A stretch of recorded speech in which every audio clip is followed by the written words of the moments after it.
yeah, I forgot to do that. Now didn't I? Dumb fucking shit. Dumb shit.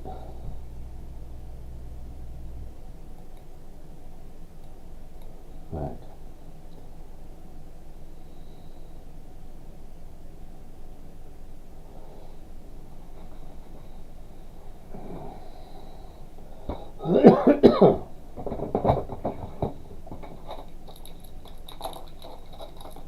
Ooh, check out his. Mike's here this morning. Or this evening. Hey, Mikey, what's happening? Alright, Silver Fox. Mike. Estrix? Hockey? Is that right? Hockey? Divvy Dave. What's happening there, Divvy Dave? Alright, so let's do this. Are we ready? Okay. It is 9 o'clock, actually 9:06 on the 17th of September. We're in September, right? Brandon, how you doing there, buddy? Brandon's here. Ben, Bobby, Oliver, Jordan. Look, all these people showing up. Split second. Cool. And Arnie, 67. Frank, Clark. Jonathan Clark Kent, that's funny. Danny, Hockey, how you doing? Drew, Big Barney, clean up, everybody clean up. It's Big Barney, way to go, Big Barney. Dave, Darlene, how you all doing? Well, let's get started. It is 9:07 p.m. Tuesday night, the 17th of September. That means we are in week number 12 of the third quarter. Week 12, third quarter. Okay, that would be week number 38 for the year. There's 52 weeks in the year. We are in week number 38. So, hypothetically speaking, if you get 1% per week and you started in January, you should be up to at least 38%. Should be. Vivi, how you doing? Colin! Colin, I'm going to ignore you. You keep doing stuff like that, man. Apple user, how are you doing? Lee, nice math. Okay, you like that one? All right. Week 38 for the year. Week number 12 for the quarter. Let's get rolling. See where we are. See what's going on. Look what happened to Walgreens today. Well, Walgreens has a higher high and a higher low. However, she did close a little bit lower today than she did. Okay? Kind of like a doji.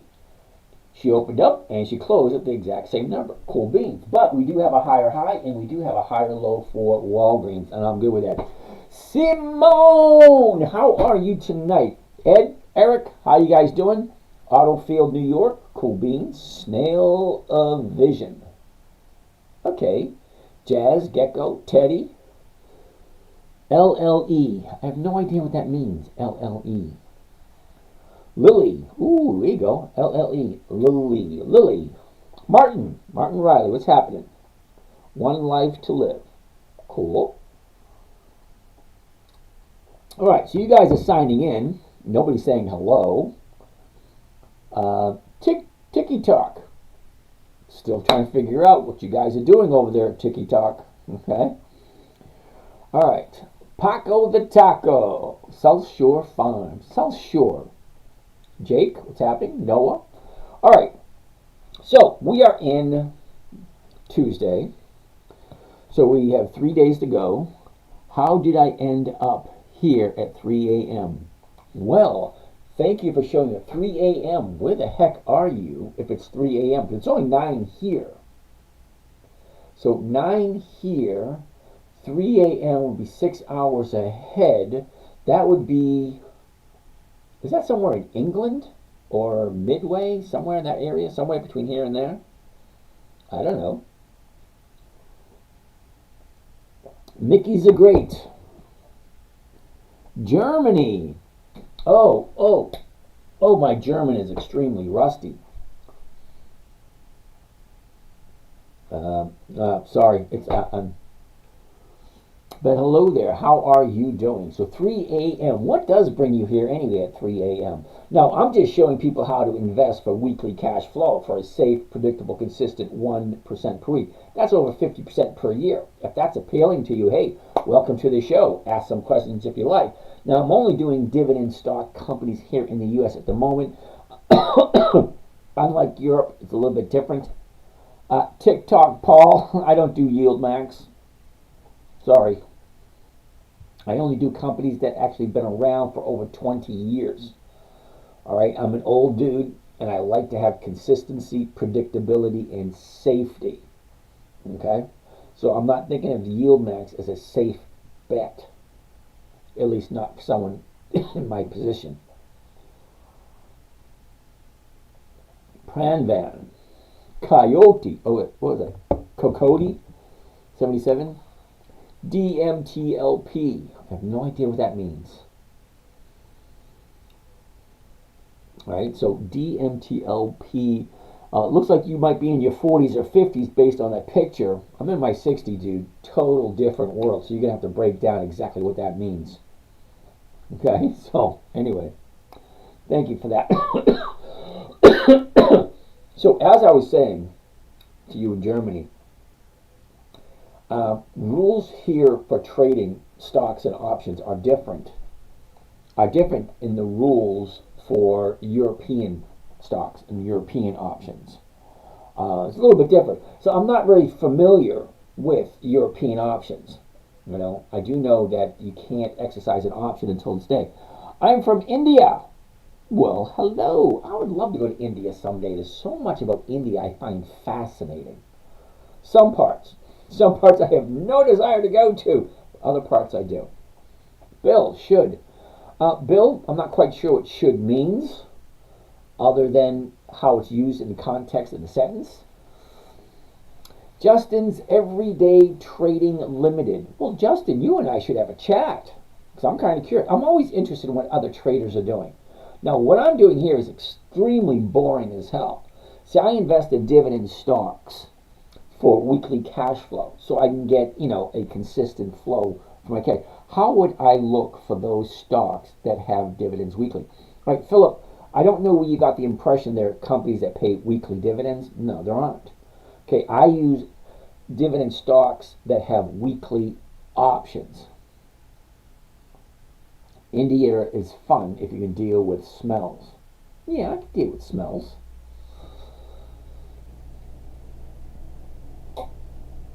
All right, let's start looking at some stocks and move on forward from where we are, because we're just getting started. People just coming in, still saying hi, all that kind of nice, neat, fun stuff. Now, for those of you that are new here, just want to say hi. Ask me any questions you like. Razat, what's up? Not much. Oh, okay. Found the monthly ones. Yeah, there are companies that have dividends monthly, and our companies have dividends quarterly. There are companies that have dividends biannually, and companies that have dividends once a year. Julie C., what's happening? Ari, baby, what's going on? Tim time. It's time for Tim. It's Tim time. All right, anyway, so as I was saying, and the funny thing is, I forget what I was saying. I do. I'm interested in the stock market. Cool beans. Well, sit back, relax. I'm going to show you how, when my daughter asked me 15 years ago to teach her how to trade when she was 9, she wanted to know how, she said, Daddy, can you teach me to do what you're doing? So at first I didn't believe her, but she kept persisting and asking. I need to learn. Okay. So here's the thing. Now I was in, let me think, 15 years ago. I was 45. Holy cow. All right, so I was 45. She was 9. She said, Daddy, can you teach me to do what you're doing? All right.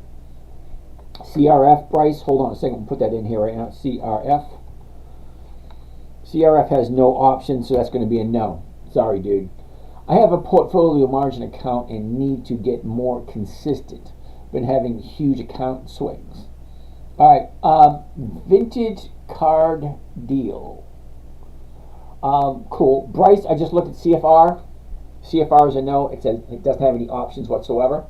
So as I was going to say, I look at stocks that have consistently increased their profits. Okay?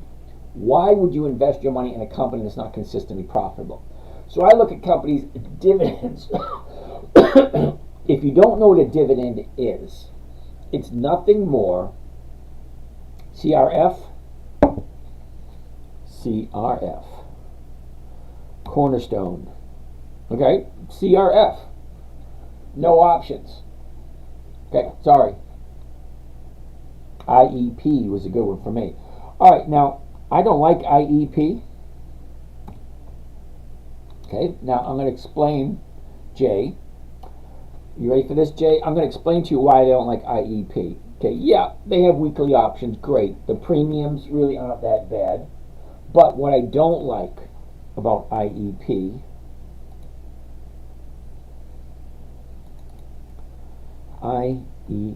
Now, I'm heading on over, Jay, I'm heading on over to Yahoo Finance. Now, if you didn't know, this screen is live on YouTube. So if you can't see it on your phone, your iPad, your whatever you're using it to view, it is live on YouTube.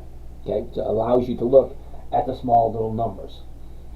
So as I'm shooting down here, this is one of the reasons why I don't like IEP. Number one, they've had dividends since 2005. So that's what, 21 years? But let's take a look at the dividends and see if you think they are consistently profitable. Now, when I consider consistently profitable, now, the way it works, if you come up to a good boss, all right, you bring in a little bit of money and they say, all right, everybody gets their share. So you have a certain portion going for overhead, a certain portion going for raw materials, a certain portion going for salaries, and then a certain portion going to the investors. Okay, so the math is already figured out. X amount is going here, X amount is going here, X amount is going here, and X amount goes back to the investors. That's the dividends.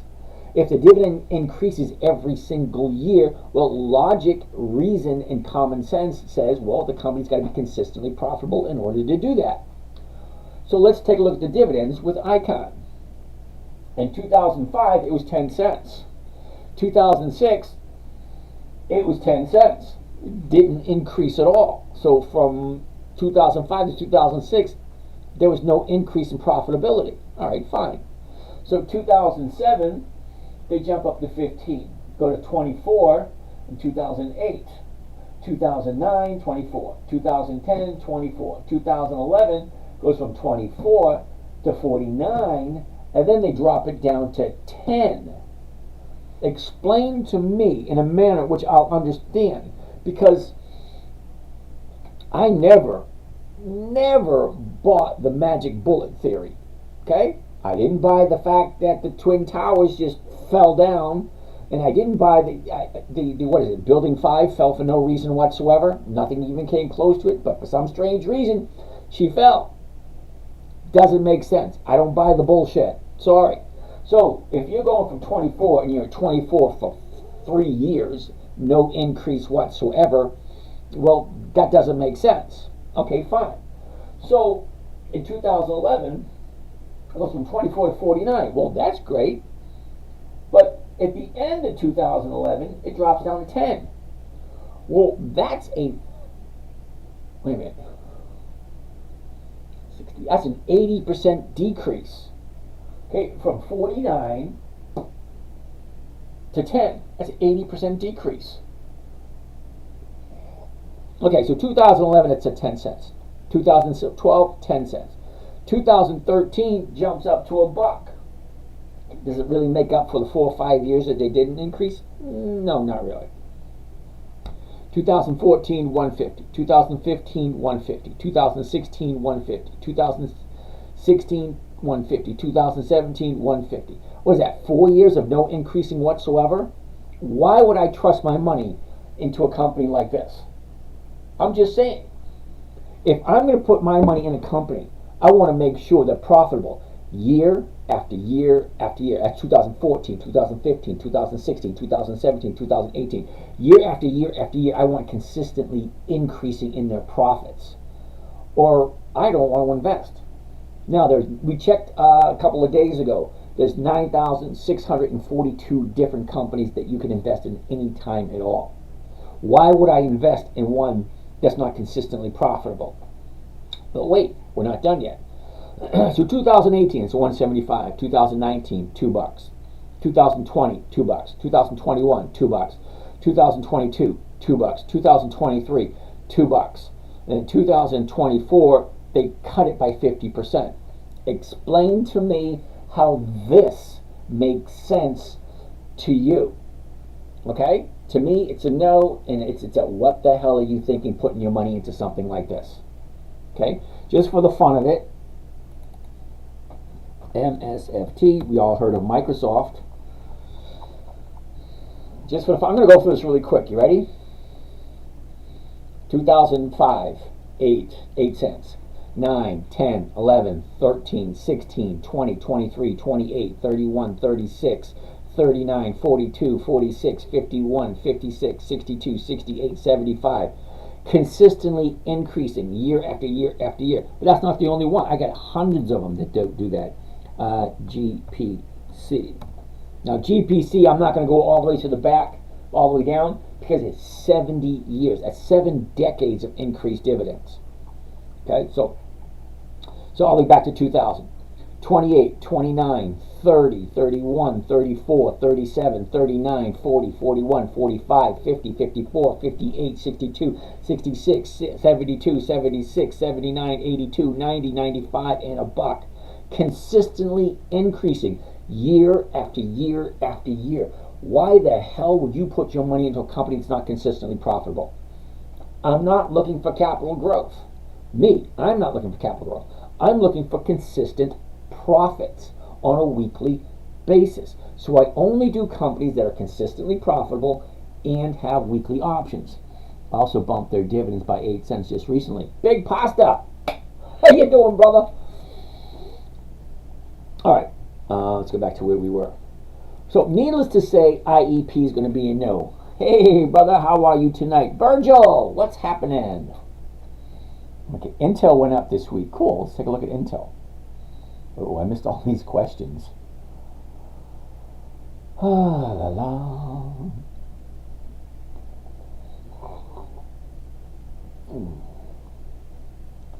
Okay. Sean, Intel. Let's take a look at Intel. INTC. I love Intel. I do. What I really like about Intel, look at this drop right here. I love drops like this. Now, people ask me all the time, say, hey, James, what are you holding long term? I don't hold anything long term. Absolutely nothing. Okay, this year the longest I've ever held anything was 4 months. That's it, 4 months. Last year it was 9 months. Did I do it on purpose? No, I didn't. I have no desire whatsoever to hold something long term. None. Why? Look what happens. Here's your high, 52. Here's your bottom here, 21. That's like a 50% drop. No thanks. I'll find the bottom, I'll buy it, I'll get my 1%, great. I'll get my 1%, great. I'll get my 1%, great. That's all I'm looking for. 1% a week, that's over 50% a year. If I increase my returns 50% every single year, it's a hell of a lot better than this. Look, 35 to 52, down to 21. Yeah, no thank you. All right, that being said, Intel, here we are. First thing I want to see anytime I look at any stock is, where's the high of the year? Where's the low of the year? Where was it a year ago? Where is it now? And what direction is it currently going? Okay, this is the 1 year chart. It looks kind of interesting. Great.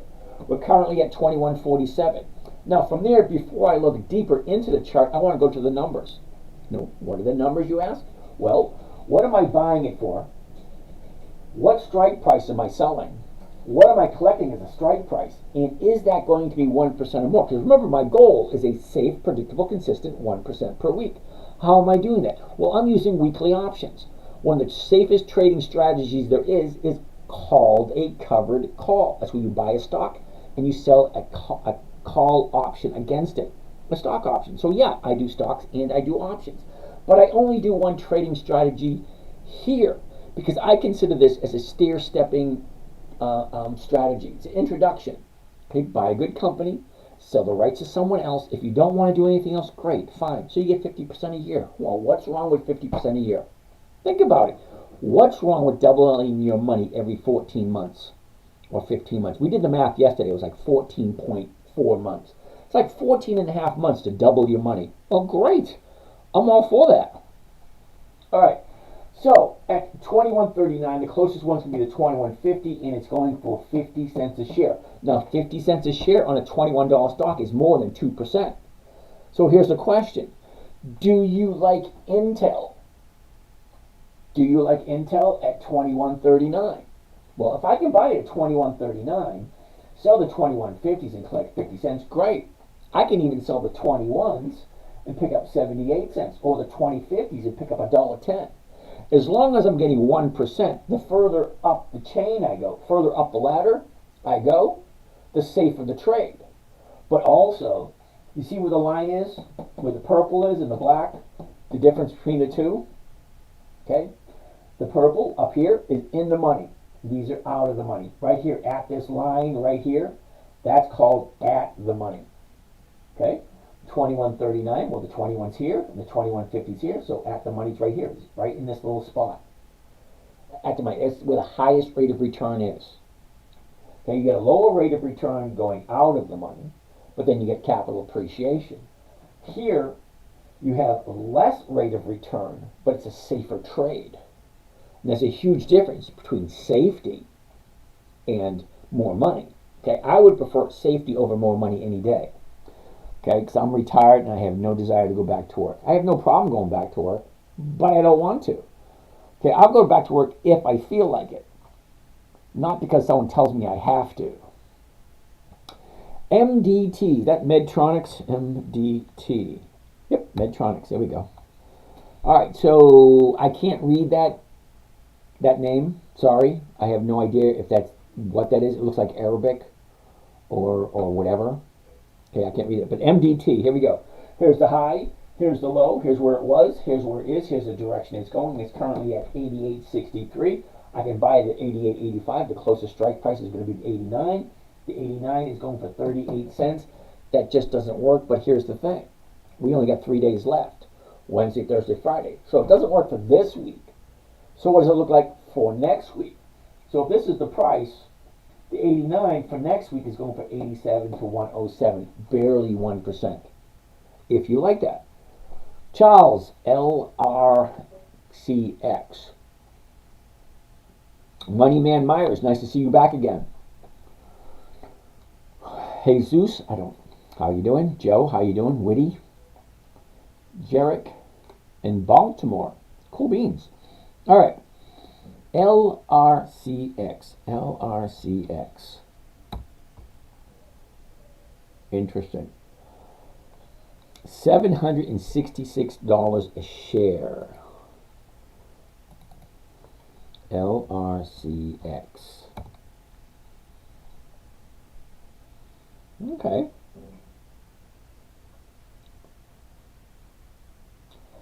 Okay, so I only have one minor, Charles, I only have one minor problem with LRCX. Besides the fact I never heard of it, and it's out of my price range, it only has 10 years worth of dividends. But look at the dividends. It goes from 18 to 30 to 45 to 50 to 110 to 115 to 130 to 150, 173 to 2. Well, I mean, they're consistently going up, but there's only 10 years worth of it. I like 20 years. So Charles, it's nice. If you like 10 years of increased dividends, fine. Me, I like 20 years. All right, so I have 99 questions to go through. So guys, I'm gonna see what I can do here. 99. BKKT. What the heck is BKKT? BKKT. That's going to be a no. Okay? Monthly options? Yeah. No, thank you. I don't do monthly options. Just not enough. Very intellectual man. Why naughty? How are you today? Jonathan. Nolan. C. Boom. Lee Wells. Judy. How are Judy? Judy. That dividend screen on Yahoo Finance is only for premium members. How to get that screen? Really? Well, The dividend screen, wait a second. No. Yahoo Finance is free. Okay? Yahoo Finance is free. You don't have to pay for this. Okay, historical data. You put in any stock symbol, okay? Quote lookup over here says quote lookup. Put in any stock symbol you want. Over here on the left-hand side, you come up to historical data. Once you get historical data, you want to look at dividends. Okay, so when you click on this, it says historical prices, dividends only, stock splits, capital gains. Okay, I want to look at the dividends because that. Okay, I come from a time frame, in the 60s, 70s, and 80s where if it ain't broke, don't fix it. Okay, so this trading strategy works good, so I don't look at anything else. There are a lot of trading strategies out there. There's a lot of things you can do. My niche, what I do is extremely small niche. Extremely. Okay, there's a lot of things you can do to invest your money. What I do here is like 1 in 1,000 people will do. Not a lot. But I want simplicity. I want ease of use. I want predictability. I want consistency. And I want to be able to make a weekly cash flow. And I don't want to spend a lot of time doing it. Mike and Clark Whitfield. Carlos Wynati 82. I have no idea what 82 means. Kobe. Shelley. All right, vintage card deals. New here, trying to see what the options do. You just buy the stock and sell the call. Yep. Simple as that. Can that sound so simple? You buy a stock, you sell the option. Hello, morning, SG Trending, Sunil. Yeah, okay. How you doing? That was a lot of, I forgot his name. Okay, so anyway. Yeah, so I just buy the call. I buy the stock first. And I make sure it's a good company. But there's a little bit more to it than that, other than just being a good company. Okay, you got to buy it at the right time. AT&T is a great company, but look where the stock is at the moment. It's at the high of the year. Why would I buy it at the high of the year? See, stocks go up and then they come down. So look way over here, a year ago, back in September of 23. Okay, late September, she went down. Then she went up, then she went down, then she went up, then she went down, then she went up, down, up, down, up, down, up, down, up, down, up, down, up. That's all stocks do. The idea is Indian market. Oh, okay, I know absolutely nothing about the Indian market. I'm going to have to apologize for you because I don't even know if I can look at them. And if I did look at it, an Indian stock, I would have no idea how to use that information because I don't know anything about the Indian stock market, and I'm going to apologize now.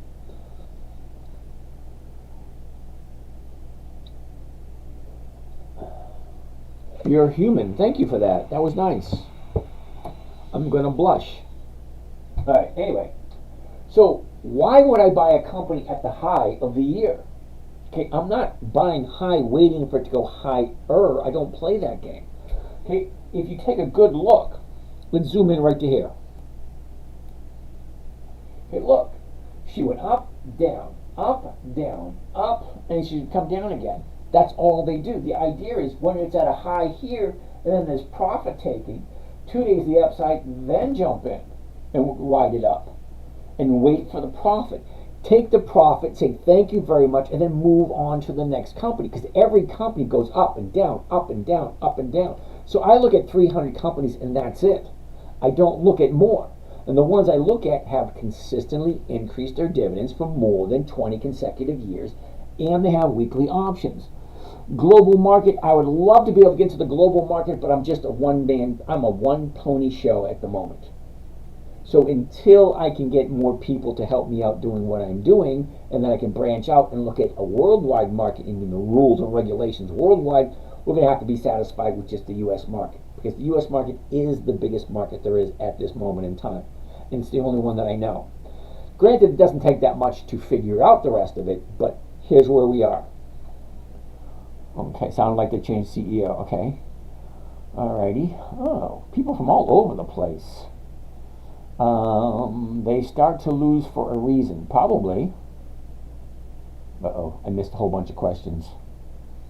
Okay, here we go. STX, Charles, you like Seagate, STX, Seagate, STX, Seagate, yeah, okay. First thing, as always, high, low, where was it, where is it, what direction? You can get almost anyone from grade school say, hey, what direction is that going? Well, that's going up. It's actually that easy. It was created for a 9-year-old.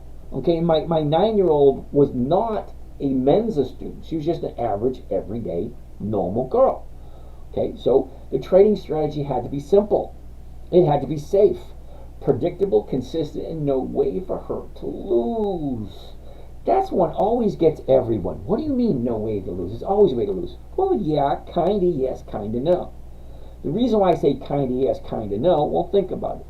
Stock market's been around for 400 years. Consolidated Edison has been trading for over 200 years. IBM, longer than I've been alive. AT&T, longer than I've been alive. Coca-Cola, Clorox, Colgate-Palmolive, ExxonMobil, all these companies have been around for longer than I have been alive. So when I say no chance of losing, crude oil, okay, I don't do futures. So crude oil, yeah, I used to do futures years ago when I was younger and I was looking for that big increase or want to sit in front of my computer for a long period of time. Yeah, I don't want to do that anymore. Okay, let's keep on going. Jeremy Wilson, how are you? Scott, Blake. Oh, Charles, we're still on Seagate, aren't we? Okay. So currently Seagate's at 102.07. The 102, so the 103 is going for 5 cents. Nah, not this week. 103 for next week. Yeah, take a look at that one. So if I was going to buy Seagate, I'd look for next week's, not this week's, because we got 3 days left. Think about it. You have 5 days in a week: Monday, Tuesday, Wednesday, Thursday, Friday. Weekly options expire on Friday. Okay, so I want to buy all my shares on Monday or Tuesday because I have 5 days of time value. Because as the clock ticks, tick tock, tick tock, tick tock, we're losing time value. Okay, we cannot buy back time. Okay, so as time ticks away, 1 day at a time, see, there's 3 days left for this option before it expires. This option here has 10 days left before it expires. Well, the 103 here is only worth 5 cents because it only has 3 days left. The 103 for next week is $1.50 because it has 10 days left. So yeah, if I'm going to do Seagate, I'm going to do next week's. Okay, but let's take a look at the numbers and see if it's a good deal.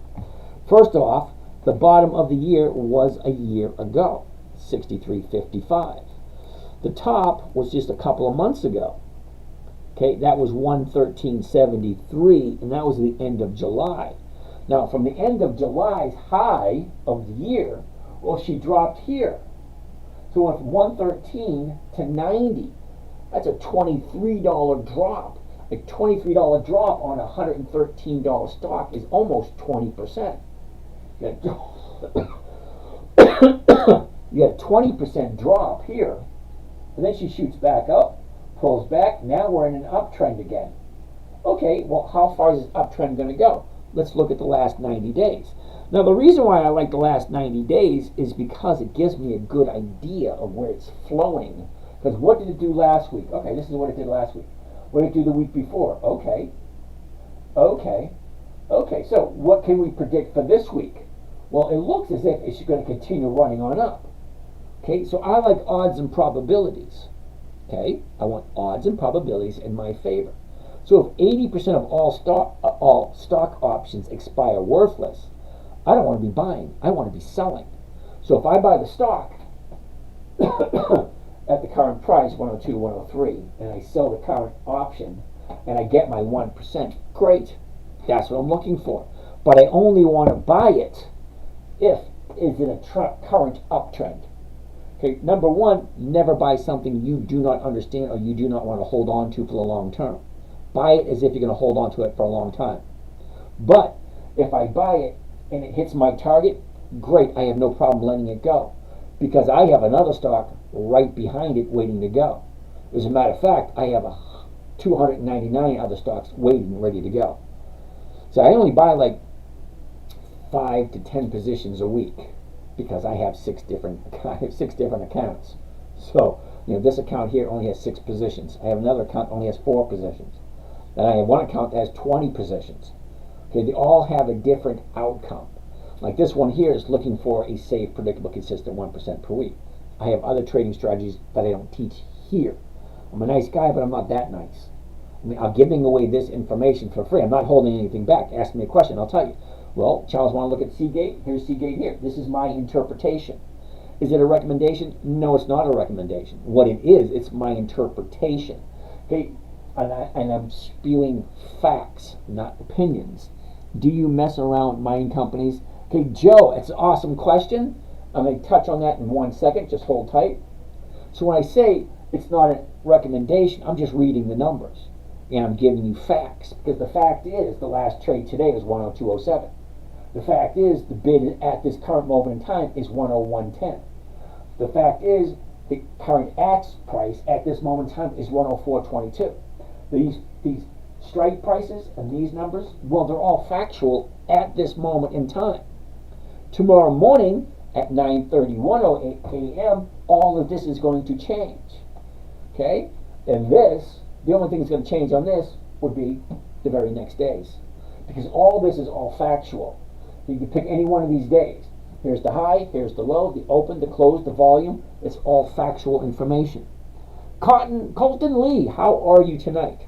Okay, so someone asked a question about mining companies. Okay, so before we move on, let's touch on that subject for a second. Now, what you see here is a calendar. Okay, now this calendar represents what I call my old list. Now this is the list that I've been trading and I've been adding and subtracting to. Okay, I'm glad you're doing good, Colton. I've been adding and subtracting from this list for the last 20 years because I've been trading for 20 years. So I like companies, I put them on my list. Now, these little green dots represent the EX dividend date. Now, what is the EX dividend date? Well, there's 4 dates to remember when it comes to dividend stocks. Now, remember, I only invest in dividend stocks. Those are companies that share their profits. Why would I invest in a company that does not share their profits with me? I'm not looking for capital appreciation. I'm looking for cash flow. And there is a huge, huge difference.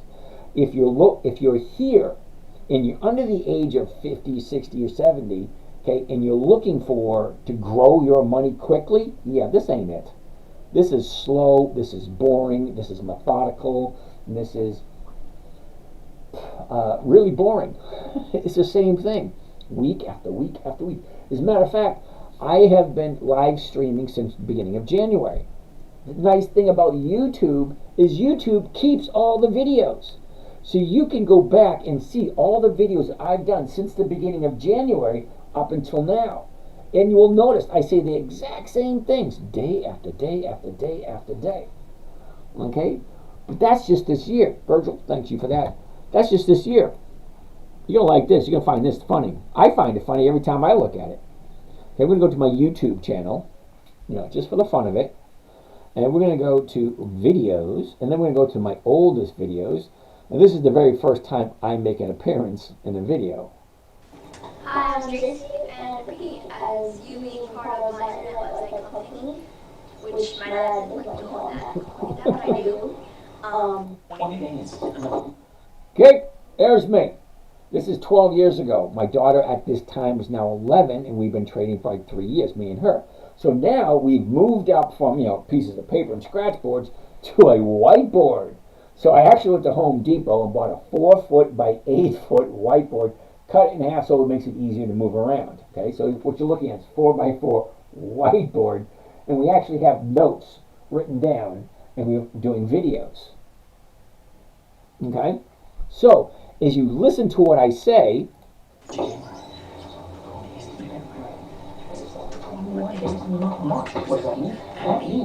every single day you buy a digital stock. The company paying out dividends. Anyway, seriously. I think there's just one company from us. Just one. Jimmy, that's 12. 12. You buy 12 different companies for the whole year and still make up $20. That's easy. One trade a month. Who can't do one trade a month? But, all let's do two trades a month. 20 days. 20 days in the month of January. You do two. One every 10 days. Okay, so you get 2 in January, 2 February, 2 March. Blah, blah, blah, blah, blah, 24 for the whole year, and you get at least 2%. That's 50% per year. That's cool. Okay, so I was talking about getting 50% per year 12 years ago.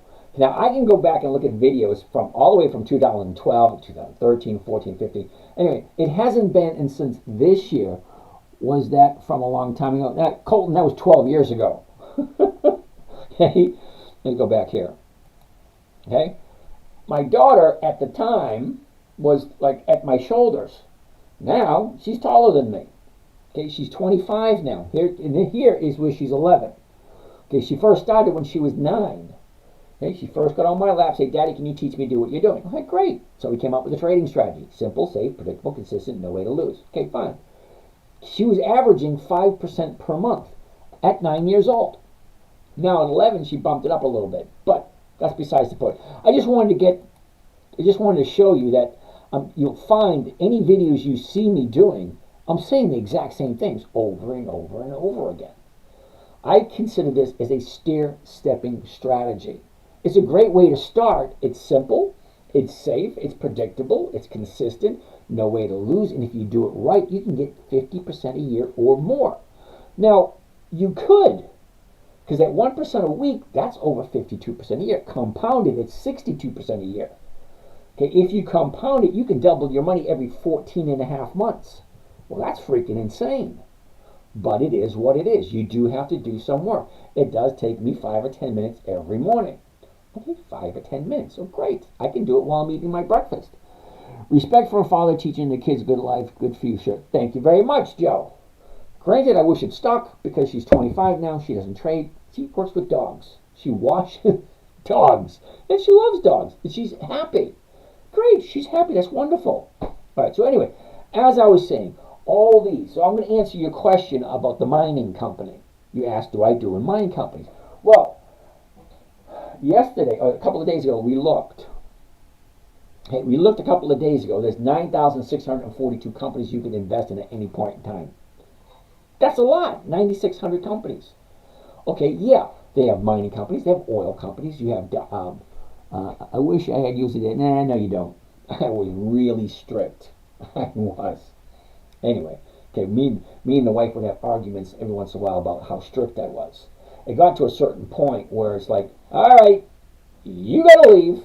So she would get in the car and she would leave. And every one of the kids, I had 3 kids, they all knew shit was going to hit the fan because Mama didn't like it when Daddy disciplined the kids. But she knew. Well, I'm sorry you didn't have one. I didn't have one either. My father wasn't around. But my kids knew that if Mama was around, they could get away with it. But when it was just Dad, nope. Dad laid down the law and they had to do what they were told. So Mama would leave and I would do the disciplining. And I would send her, I'd call her because we had mobile phones back then. We had, the expensive ones that you had, bolted to the floor of the car. But I'd call her up and say, all right, safe to come home. But yeah, okay, she was an awesome woman. I have great kids. Okay, whatever she did a wonderful job. I'm sorry to hear that. Really, I am. My brother died, and my brother, believe it or not, my father had 13 kids. 13. The youngest one is not supposed to die first. It's just not supposed to work that way. Anyway, my younger brother died first, and he had 3 kids. One was in elementary school. 2 of them were in high school. And yeah, both Mom and Dad died. So it was terrible. So I feel sorry for you. So as I was saying, 9,642 different companies. I take out the companies that are consistently profitable, 20 years or more of increased dividends. Okay? Dividends are a portion of the profits. If the profits are increasing, the dividends are increasing. It's actually that simple. Don't make it more complicated. Yeah, don't make it more complicated than it needs to be. If the company is profitable, the dividends are going to increase. So if the dividends increase for 20 consecutive years, well, that company knows what they're doing. That's where I want to put my money. So out of the 9,642 companies, I only came up with 300. And they're all in my calendar. Okay, so you have these little green dots, and they represents the EX dividend date. Okay, the EX dividend date is the last day the stock trades before the dividend is paid out. So if I want to collect a dividend, I've got to buy it before the little green dot shows up. All right, now, as you see, Bristol Myers Squibb, JP Morgan, NTAP, and Cisco. 4 companies have their dividends right here. Does it say what the company does? Does it say that Bristol Myers Squibb does consumer products? No, it doesn't say that at all. Does it say JP Morgan does finance and money? No, it doesn't say that at all. Doesn't say what NTAP does, and it doesn't say what Cisco does. Look up here. Devon Energy, well, that's an oil stock. Coca-Cola, well, that's consumer goods. Macy's, consumer goods. Nova, I believe that's Nova, N-O-V. And WMB, I have no idea what those do. But I don't categorize my stocks by what industry they're in. I categorize all my stocks by when they pay their dividend. And the reason for that is because just before the dividend, the stock has a tendency to go up in value. So if I'm looking to scalp my 1%, I'm looking to buy the dividend stock before the dividend, specifically 2 weeks before the dividend. So 2 weeks before the dividend on a Monday. So if I like Cisco or Bristol Myers Squibb, I'm going to buy it on the 16th. I'm going to buy it at the open, at the market, and then I'm going to sell the closest covered call there is to it. The more I hear what you're saying, the more I think this is exactly how my grandfather retired. Uh-oh, I gotta see that. Sounded interesting. Retired off his slow but steady stocks in Coca-Cola and McDonald's during the 70s. Well, it could very well be. Okay, we're going to touch on that in a second. Hold on. So, if I wanted to collect a dividend or buy the stock and collect the run-up, because it's called a run-up, because when the dividend is here and I buy it on the 16th, well, I'm getting it almost 3 weeks for it to increase in value and me to collect my 1%. Because if I do it here on the 16th, I'm going to buy it at the opening price.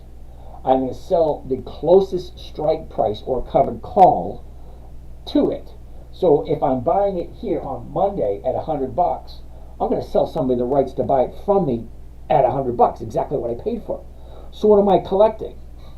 I'm collecting what is called the premium or the bid. And if that's more than 1%, well, there's my 1% per week. So let's go back to here. Okay, so if I buy it on Monday, collect my 1% on Monday, and let's say Friday comes, and now the stock's at 101, well, then I'm back at the cash the following Monday, and I can pick another stock. Have no fear, there's another one the following week, because there always is. Okay, so if it's at 99, and I miss the 100, well, I keep that 1% I collected, and I take the stock, and I do it again on the 23rd for the second week, and I collect another 1%. Great, well, I collect 1% here, and now I'm going to collect 1% here. Now Friday, when the option expires, if it's over 100, I'm back at the cash on the 30th, and I do it again with another stock. But if it's still at 99.99 on the 27th, well, great. I got 1% here, 1% here. Now, on the 30th, I do it again and collect another 1%. But here's the thing. At the end of this week, okay, I got 1% here for this week, 1% here for this week, 1% here for this week, and now I get to collect the dividend. Because if we're looking at Bristol Myers Squibb on the 4th of October, I'm buying it here. I'm collecting my 1% for this week, I'm collecting my 1% for this week, I'm collecting my 1% for this week, and I'm collecting the dividend. But now, do I want to collect all those in the dividend? No, I don't. I want to collect just the 1%, be back into cash, and find something else. Okay, so there's 4 dates to remember. We're at 58. Okay, if we drop a little bit lower, we're going to reboot. Okay, just saying that. Now, what was I saying? Oh, so as you can see, all the little dots, there's 4 dates to remember when it comes to dividend stocks. Okay, date number 1 is the announcement date. That's when the corporation says, ladies and gentlemen, have I got news for you? We're having a dividend and we're paying it on this day. That's the announcement date. Date number 2 is the EX dividend date. That's the last day the stock trades before the dividend is paid out. That's the little green dot. Okay? Date number 3 is the date of record. Now, just so you know, whoever owns the stock on the date of record is entitled to the dividend. It's that simple. If you own the stock on the date of record, you get the dividend. Date number 4, payment date. Self-explanatory, that's when you get your money. So, long story short, I don't separate my stocks by industries. I separate them by the calendar. A long explanation, but I separate them by the calendar, not by the industry. Okay, I really don't care what they do. I only care that they're consistently profitable and they have weekly options. I mean, think about it. Consistently profitable and weekly options. Can you teach me that? Yeah.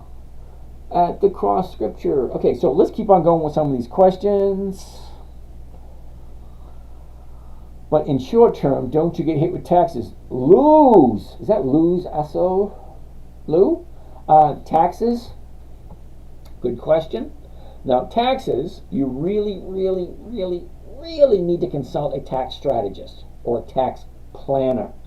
Okay, so if you are paying personal income tax, you got to pay tax. Okay, now I said if we drop below 55, we're going to reboot. So let's do this. So for you guys that are here right now, just sit tight. We reboot. I'll be back in about a couple of seconds. Reboot.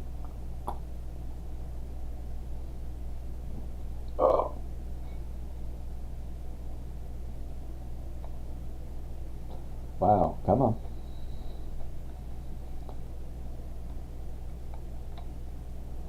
But what he's about to describe.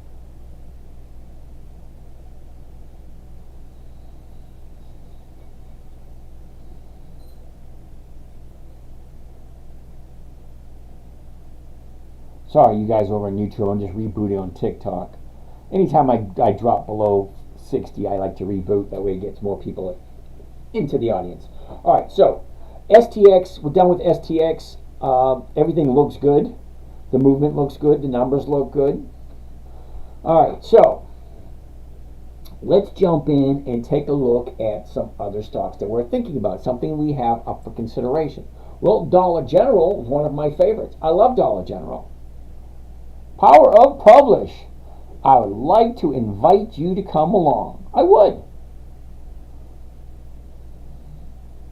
Okay, so let's do this thing. All right, so we rebooted. The only reason why I reboot is to get more people here, because after a certain time, if it drops below a certain level, let's just reboot and you just get more eyes. Okay. Because I'm definitely not doing this for myself. I'm doing this for my grandchildren. Eventually, when they take over the company and I'm long gone, they can at least say, "Hey, that's Grandpa." Because believe it or not, somebody made me a grandfather. Who would be irresponsible enough to make me a grandfather? You guys don't know me well enough. I'm a big child. I am. I have no idea what I want to do when I grow up. All right, so anyway, next stock we're going to look at is Dollar General. Dollar General has been on our radar for quite a while. And again, one of those companies that made a big drop recently. I love big drops because we're going to make most of our money in the stock market buying low and selling high. Okay, great. I don't like holding on to anything because look what happens. It goes up and then it comes back down again. Okay, I'm smiling, now I'm frowning. Yeah, no thank you. Yeah, me too. You like that, Virgil? Okay, so let's take a gander at Dollar General. Here's our high at 168. Here's our bottom here at 78. That's a $90 difference. How would you feel if your stock went from 170 all the way down to 78? It just makes me cringe. All right, anyway. A year ago, we were at 115. Now we're currently at 86. Okay, I like this drop right here. At 86 at this moment, I could buy it at 86.33. The 86 is over 124. That's well over 1%, and that's still 3 days. Okay? So 3 days, I can still get 1%. Okay? I can even do the 85s next week, or the 84s next week, and get $3. That's still over 1%. My objective is a safe, predictable, consistent 1% per week. And Dollar General, it's not a company we've never heard of. There's hundreds and hundreds and hundreds of Dollar Generals all over the place. So anyway, let's take a look at the actual numbers. The last 30 days. The reason why I like the last 30 days, it gives me a good idea where I think it's going to be in the next couple of days. Well, because the next couple of days is Friday. Options expire on Friday. And if I can buy the stock first thing tomorrow morning at this price, sell a covered call at this price, collect this premium right here, that's over 1%. Safest trading strategy there is a covered call. Okay, where you buy the stock, you sell somebody the rights to buy it from you for the same price you paid for it. It seems kind of silly because I'm buying it for $100, I'm selling it for $100, and I'm only collecting $1. Well, it's a safe strategy in that $1 off of a $100 trade. Well, that's 1%. And if I do 1% every single week, granted, it takes me 5 or 10 minutes. That's it. Hey, you know what? Let's do one just to see how it looks. Let me finish up with Dollar General first. Okay, so currently Dollar General is here. Here's our 30-day bottom here. Okay, so we have 2 weeks of, and it's a very slow, steady pace. I have no problem whatsoever, a slow, steady pace to the upside. Because I'm not looking for a huge amount. I'm looking for cash flow. I'm 60 years old. I don't want to go back to work. I don't have the opportunity of putting money into a company and waiting 5 or 10 years for it to go up. No, I need cash flow now. Remember what J.G. Wentworth? It's my money. I need cash now. I would sing it for you, but I can't quite remember how it goes.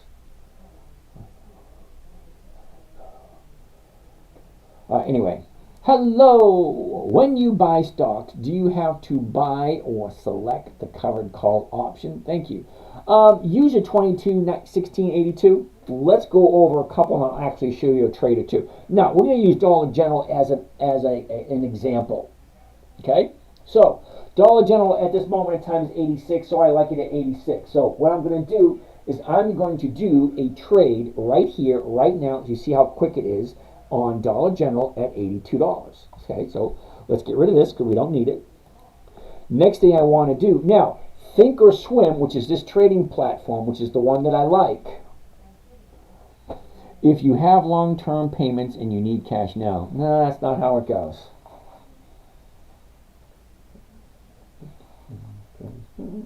I'll think of it. It'll come to me in a minute. Okay, so one of the things I like about Thinkorswim, it has everything that I want at my fingertips. So what I'm going to do is I'm going to change this right here from single options to covered calls. Right there, covered stock. Now, remember I said I like the 86s. Okay, so let's take a look at what the 86s look like. So here's the strike prices over here, 82, 83, 84, 85, 86. 86 is the one I want. So I'm looking at the 86, and it's right here. All right, so I can buy it at 85.09. Okay, this pops up. Now, automatically, I have mine set for 1,000 shares. Okay, so I buy 1,000 shares, I sell 10 contracts. Now, you can change it. So just so I don't scare anyone off, let's change it to 300 shares. Okay, 300, that's not that much. Okay, so next what I want to do is I want to read it and see what it says. So I'm going to buy 300 shares of Dollar General. Then I'm going to sell 3 contracts because each contract, one contract equals to 100 shares. So 300 shares, 3 contracts. So 3 contracts at the 86. Remember I said I like the 86? Okay, and here's the current price, limit order, blah, blah, blah. Next thing I want to do is I want to take a look at the actual order. So I hit confirm and send. Here is the actual order. Now, when you get the actual order, I encourage people to read it out loud. Because one of the biggest obstacles new traders are going to find is hitting the wrong button. It is so silly, and it is so unbelievably silly. It's hard to comprehend sometimes. Now, I did it 4 times this year. 4 times this year. I've been trading 20 years. 4 times this year, I hit the wrong button. Sorry, it is what it is. And I'm not perfect. All right, so here's the trade right here. Buy 3 covered DG, Dollar General 100. 100 means it's a weekly. Okay, it means it expires every week. 20 September 24. Well, that's this Friday. That's 3 days away. The $86 call, remember we already talked about the 86, I like it at 86. Dollar General at 84.73, limit order to open to open. So why does it say to open to open? This trade right here is a double trade. You're opening a stock trade, I'm buying the shares. I'm opening an option trade, I'm selling the covered call. Together as one. So the covered call, so the option and the stock purchase are combined together. Now, what's next? Well, next is the break even. The break even is 84.73. Well, isn't the stock at 86.33 at the moment? If the 86.33 is the current purchase price, well, my break even is 84.73.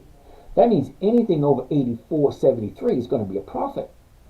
83.74, 83.75, those are all profit, but those are all lower than the current price. So if the stock goes up, great. Stock stays the same, great. The stock can even come down and I'm still making money.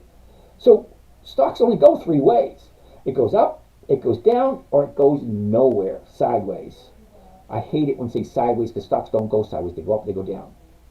Okay? So, next. Remember I said I want simple, safe, predictable, and consistent? Well, here, I already know what I'm going to profit. I already know what my profit is. My profit is 381 for the 300 shares, 381 to the maximum loss, which is what it's costing me for the trade, 25,000. Okay, so let's bring up the calculator and find out exactly what kind of a rate of return that is for the week. Now remember, it's for the week, but once you buy the stock, you own the stock, and it will always be yours until you sell it. Now what we're doing here is we're buying it because we like it. I'm selling it. I'm selling the covered call against it because I want to get a profit. Okay, so if it sells, great. I'll just buy another one next week. It's actually that easy.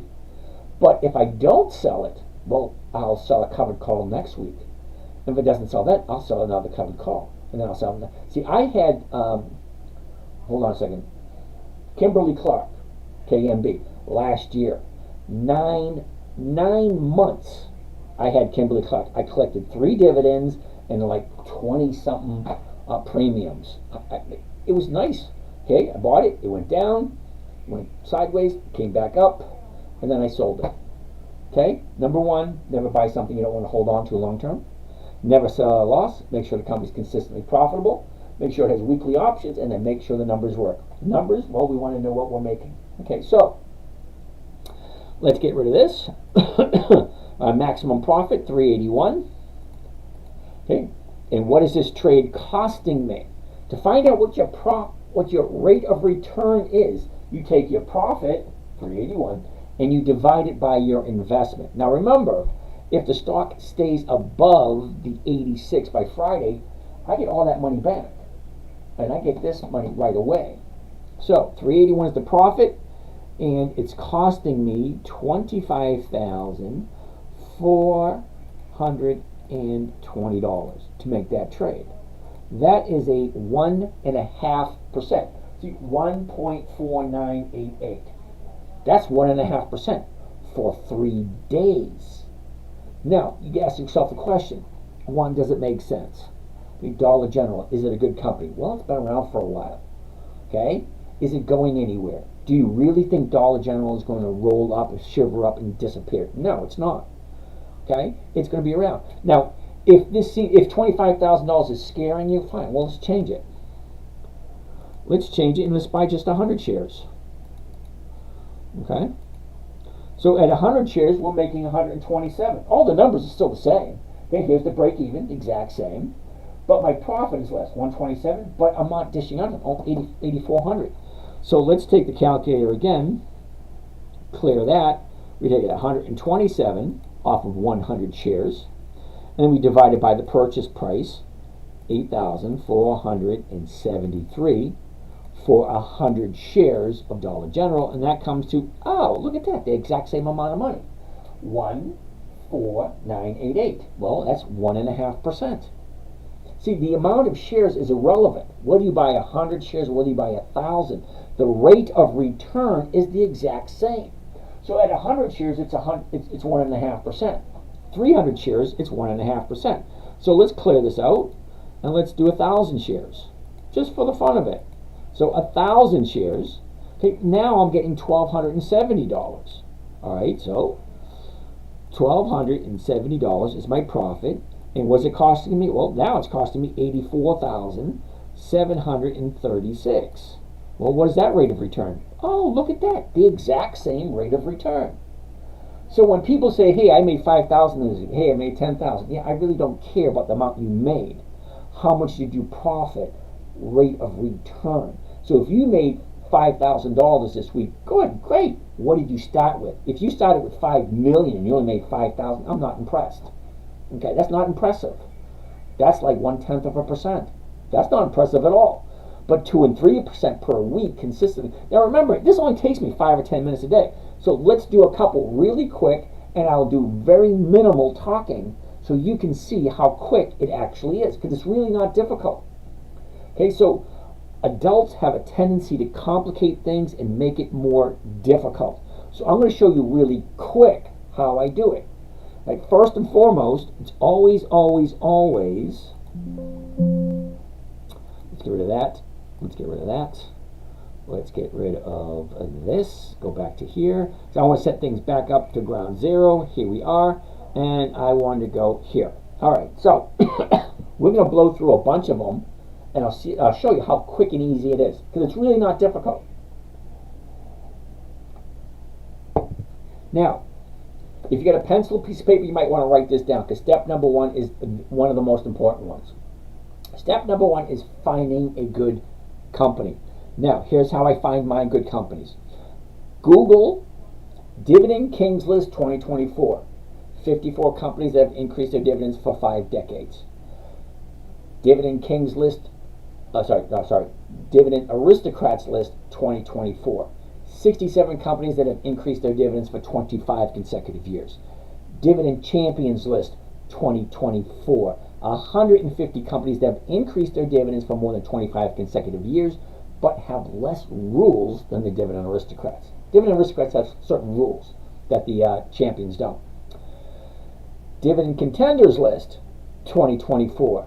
300 companies that have increased their dividends for 10 to 24 consecutive years. And then we always cheat with Warren Buffett's List 2024, because if it's good enough for Warren, it's good enough for me. Now, I haven't met another trader that I'm willing to copy off of. I don't do the Pelosi thing. She's a cheater, and I just don't. She makes my flesh crawl every time I think of her, okay? I hate hypocrites, really do. Okay, if you have long-term payments, you just need cash now. And you need cash now. All right, you are basically doing what is called buy right, buying the stock, selling the covered call. Yep, knowledgeable investor, that's exactly what it's called. Simultaneously, yep. What stocks are we watching? All right, I'm going to show you a bunch of them in a couple of seconds. Dollar General, blah, blah, blah. The 86 strike price you picked for Friday, blah, blah, blah. At the money point, 51 Delta. Lovely. I don't do the Deltas because, all right, knowledgeable investor. Okay, I'm going to agree with you 100%. Okay, however, okay, remember this part. However, it was created for a 9-year-old. I did not do the Black-Scholes pricing methodology for options. Nope, didn't do that. I didn't cover implied volatility. I didn't cover deltas. I didn't cover Vega. I didn't call it theta decay. No, I didn't do any of that stuff. Simple, easy, predictable. Don't make it more complicated than it needs to be. I'm going to show you how quick and easy it actually can be. Okay? And no, I don't even look at the Greeks for this strategy. Now, I have other strategies where I do look at the Greeks because they are important in different strategies. But this strategy, it's not. So, rule number 1, pick a good set of stocks. Throw them into your calendar. Your calendar will tell you when they pop up or when they're going to pay their dividend. So I like to do 2 weeks before the dividend date because stocks have a tendency to go up just before the dividends paid. All right, so let's take a look at this week right here, the week of the 23rd, the week of the 17th, all right, right here, this week right here. Okay, so what do we have available on this week? Well, we have AIG, HCA, SES, HES, MO, which is Altria, MK, which is Merck, UNH, PHM, and BBY. Okay, so if you want, thank you, Virgil. Okay, so if you want, set a timer. Okay, we're going to say go and see how long it takes me to go through all of these 8 stocks. Ready? First on the list, AIG. AIG. High, low, where was it? Where is it? Perfect spacing, great. Current price, 74.35. The 74s are going for 35. Not this week. Next week, 95. Great. Okay, high, low, blah, blah, blah. Last 90 days. Okay, cool beans. Last 30 days. High, low, to upside. Great. Seasonality, what does she normally do? This time of year. To downside. Okay. Okay, great. So I like that one. Let's go here. AIG. I like it at 74. 74. There we go. No, not that one. I want next week 74. There we go. Next week 74,000 shares. Okay, buy 10 covered. Blah blah blah. Blah blah blah. To open 1,400. 74,000. Okay. Send. Confirm and send. Okay, great. Well, that's one. That's a good one. Cool. Next one. HCA. HCA. Okay, high of the year, no thank you. Next one, HES. HES. Ooh, I like that. Check that out. Let's go backwards for a second. High, low is the direction. Great. Currently at 133.50. The 130s are going for 165. Next week's 131s. Cool. $2. Great. I like 131 for next week. All right. 131 for next week. All right. The high's here. 168. And the bottom's down here. She's bouncing off. Last 30 days. Okay. 30 days. She goes up. Here's the high. Here's the bottom. 4 days to the upside. Awesome. I like it. The 131s. The 131s. Not this week. I want to do next week's 131s. There we go. All right. Click it there. 2,500. That's my profit. 25.60 is my profit. Divide that by my purchase price. 128,446 comes to a grand total of 1.99%. Oh, love that one. Okay, so I like HES. That one works. Get out of there. Okay, so that's 2 good ones so far. Next, MO, Altria. MO, Altria. All right, see, Altria is going to be a no. Here's the high right here. It's in a downturn right there. Altria will probably look good sometime next week as soon as it finds its bottom. So we're going to move on. Next one, Merck, MRK. MRK. High, low, where was it? Where is it? What direction is it going? The last 30 days. The 16th. Yep, up, down, up. Yep, it's running out of steam here, so I'm going to pass on this one. It doesn't make any sense because it already made its profit. It would have been great last week, but not this week. Next, UNH. UNH, University of New Hampshire. Okay, why is it not coming in there? UNH. Okay, again, number 1's out of my price range. Number 2, it's coming down off of a high. It's going to come down to here before she turns around. That's going to be a no. PHM. PHM. Absolutely not. It's at the high of the year. Maybe I'll take a look at it in another couple of weeks. BBY. BBY. Try it again. BBY. Yeah. That one's going to be a no also. Look at the chart. got this big jump up here. There's your high, bottom, up. Yeah, too close here, and you have this down here. And look at all the space within the last 30 days. Yeah, no thank you. All right, so I just went through 8 stocks in less than 5 minutes. Okay, number one, they're already on my calendar, which means I already like them. It's never a question of do I like this stock or not. Because if it's on my calendar, it's a yes. That's it. Once you choose a stock, so yeah, I'd like to get that one. Great. Now put it in your calendar. You're going to look at it 4 times a year, and that's it.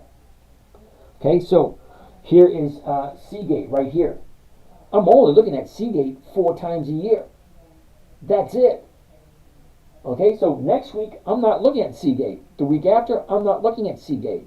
I'm not going to look at Seagate for another 90 days because Seagate pays its dividend every 90 days. And just before the dividend, the stock goes up. So if I know when the stock's going up, I jump in. I do one of the safest trading strategies there is, a covered call.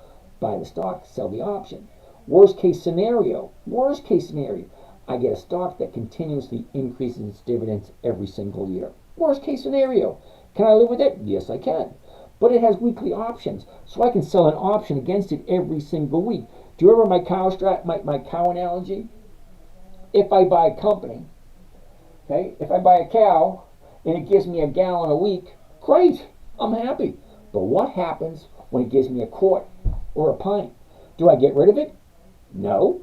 If I get rid of it, I got nothing to drink. But if I want to get in a quart, maybe I'll mix it with a little bit of water and, and deal with it.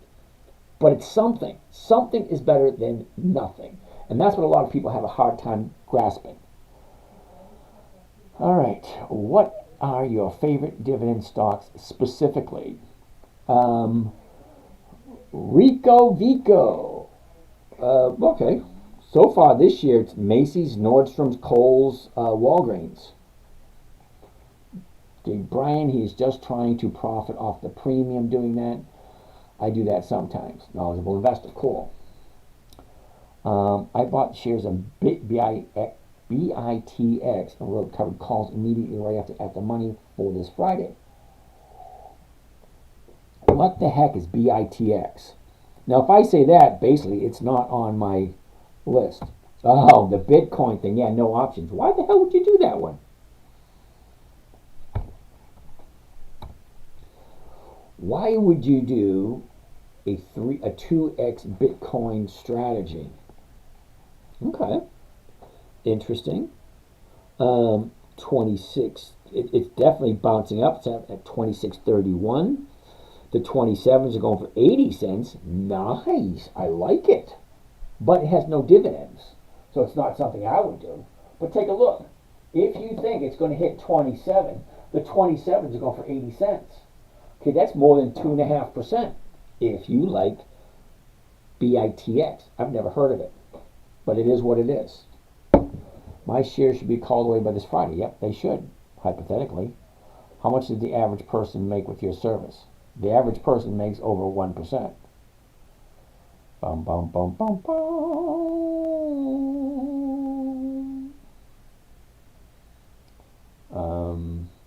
Any reviews about Camtech? C-A-M-T. Okay. Ooh, Anton wants to look at Carnival Cruise Line. We'll look at that in a second. But C-A-M-T, I've never heard of it, and it's going to be a no. Who that one? I can't read that name. Sorry about that. I can't read the name. But Camtech, it's a monthly. Monthly options just don't work for me. How much would I have to invest to actually see some results? $5. You can actually see results with $5. Okay, you're looking for. It all depends on what you're looking for.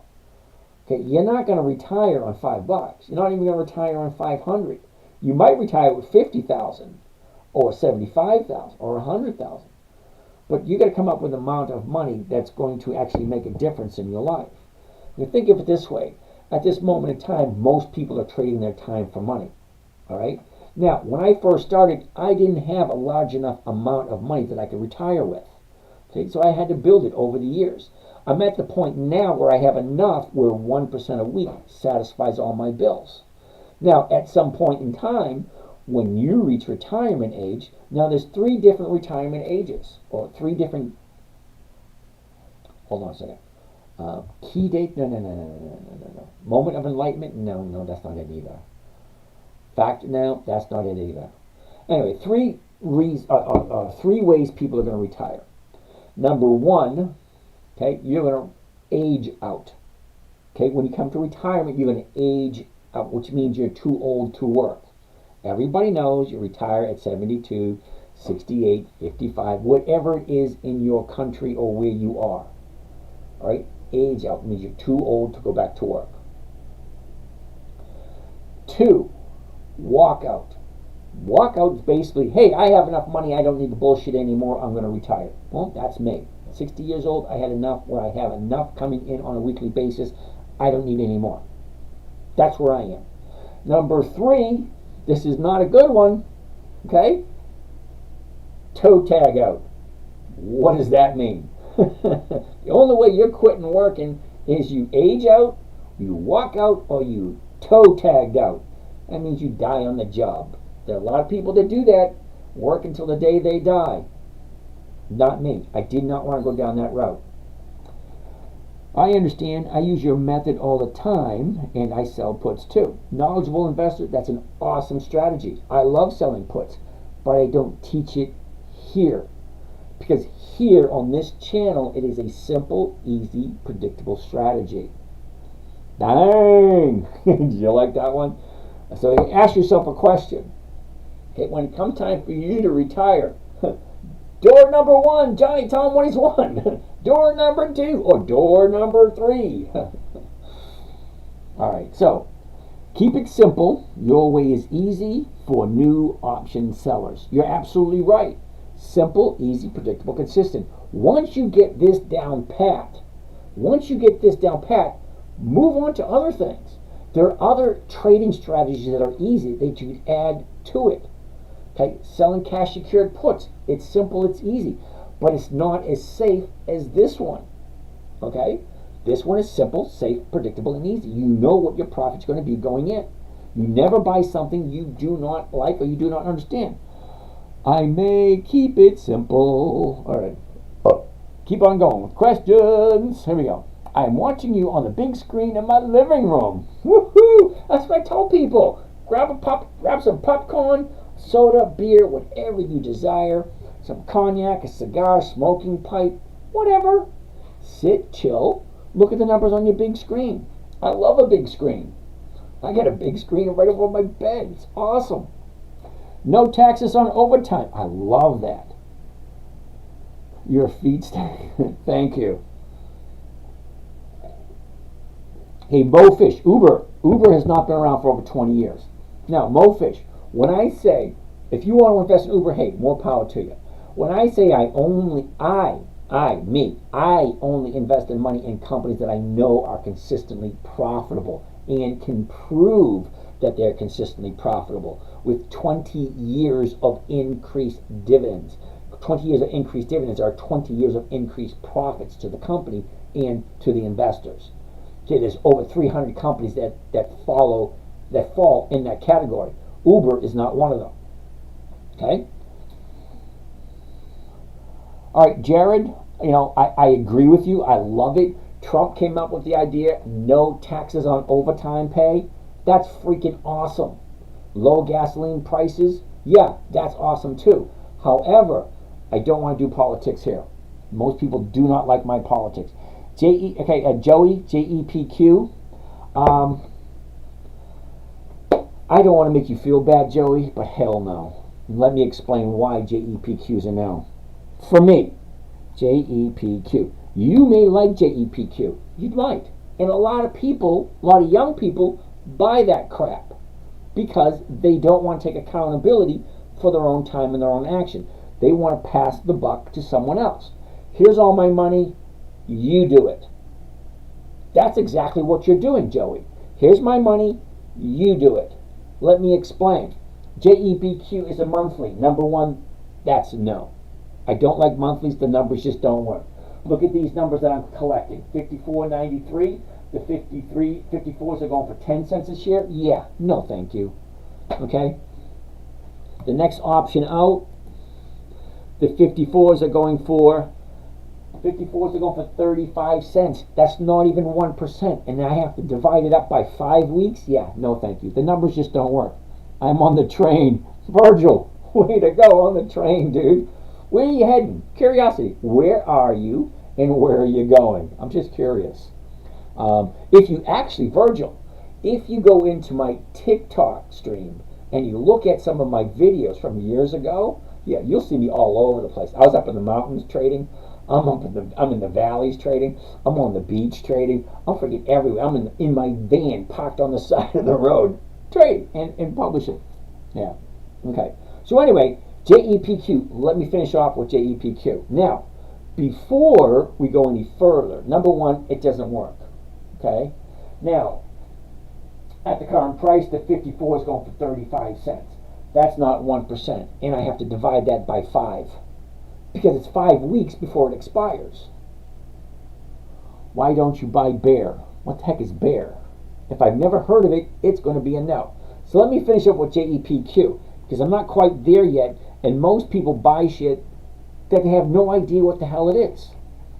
So let's take a look at JEPQ, and let's take a look at some historical data on JEPQ. Well, first of all, here's the dividends.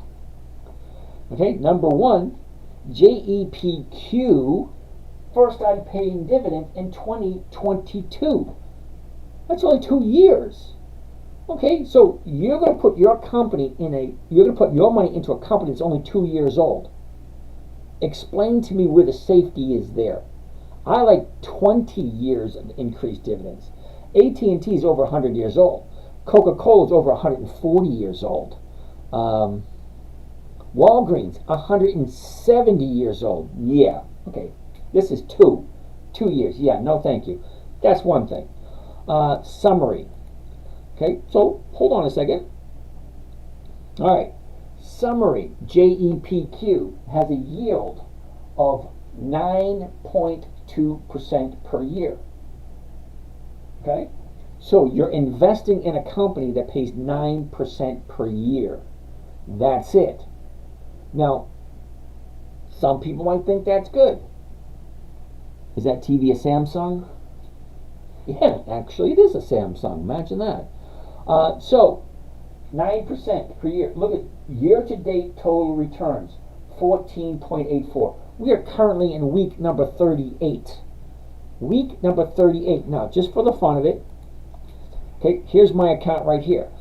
Okay, we're currently in week 38. This account, 46%. This account, 69%. This account, 9%. Well, this account's only 2 months old. So that's, 5%, almost 5% a month on this account. But look at this, 69%, 46%, and we're only in week number 38. Okay, JEPQI, okay, that piece of crap that you like, it's up 14% for the year, but it only has a 9% yield. That means you're getting $9 out of every 100 you put in. I'm getting $50 for every 100 I put in. Explain to me why you like that in a manner which I understand. Okay, Ryan, we already looked at AEP earlier today. The numbers are absolutely horrible. You picked up Bank of America at $39.50. Tom Pal, how are you today? Nice to see you back again. Bank of America, huh? BAC at, what was it, $39.50. We're currently at $39.55. Okay, cool. Okay, so let's take a look at Bank of America for the fun of it. Tom Powell jumped into it today. We were talking about it yesterday and the day before. Here's the high, here's the low, here's where it was, here's where it is, here's the direction it's currently going. $39.58. The 39.50s are going for 48 cents, over 1%. That works, and that's just 3 days left. But if I wanted to go to next week, next week's 40s are going for 50 cents, which is over 1%. That works for me. Okay, so Mo, why not buy Bear? What the heck is Bear? B-E-A-R. Bear Vermont Teddy. Are you shitting me, really? There's no options. That's why. How's that one? Oh, Bear Aspirin. Well, he said Bear. B-E-A-R. I put it in here. B-E-A-R. Vermont Teddy Bear Incorporated. He's giving me the wrong ticker symbol. Should I invest in HELOC? Yeah. Wait a second. Let me get that question again.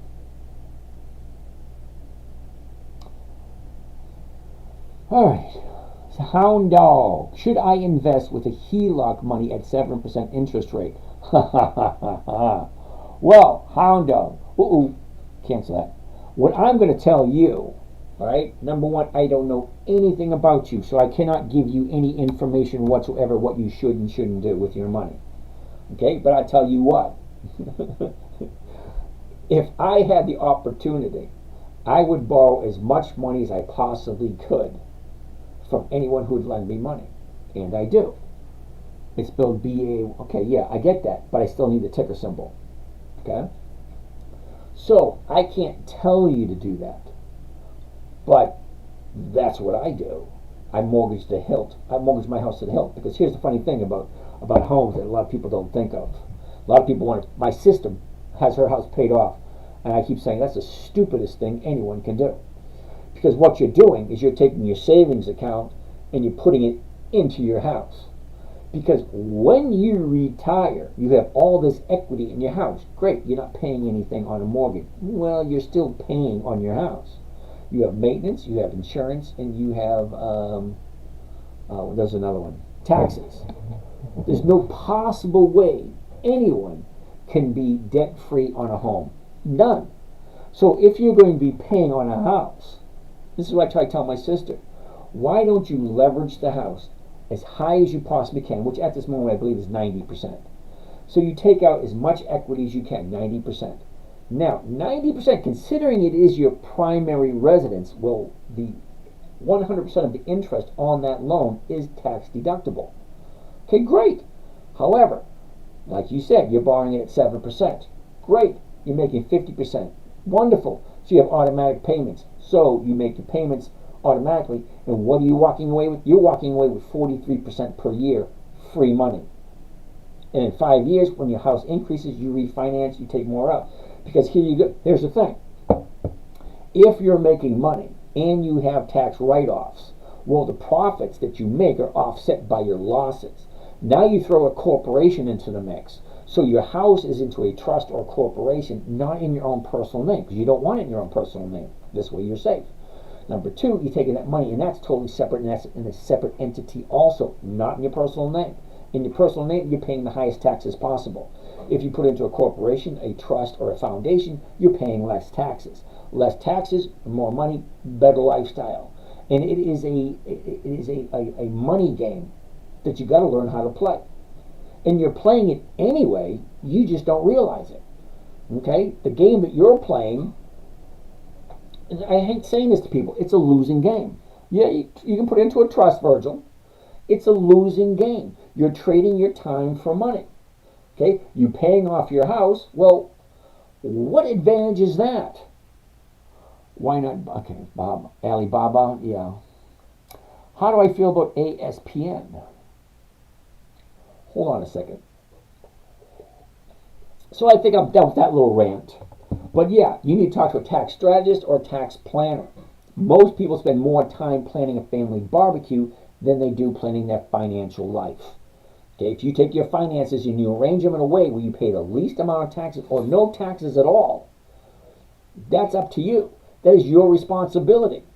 Okay, don't think you're doing the American thing by paying taxes. Because where do your taxes go? Well, they go to Ukraine. They go to some other country. Do they go to us? No, they don't. Are you going to post this stream? Uh-oh. What was that? Cross scripture. Are you going to post this stream? What will you label it?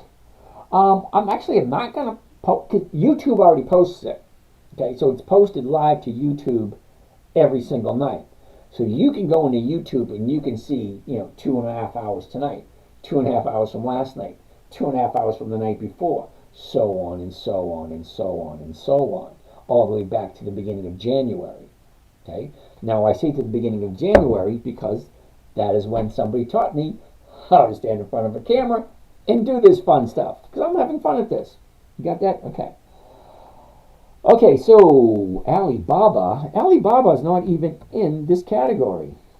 Okay? Because I don't think Alibaba has the dividends that we're looking for. BABA. Okay? I love Yahoo Finance. Everything's right at my fingertips. That's a summary for Yahoo Finance. And look at this. Alibaba is 2.36% yield. What the hell good is that? That doesn't even keep up with inflation.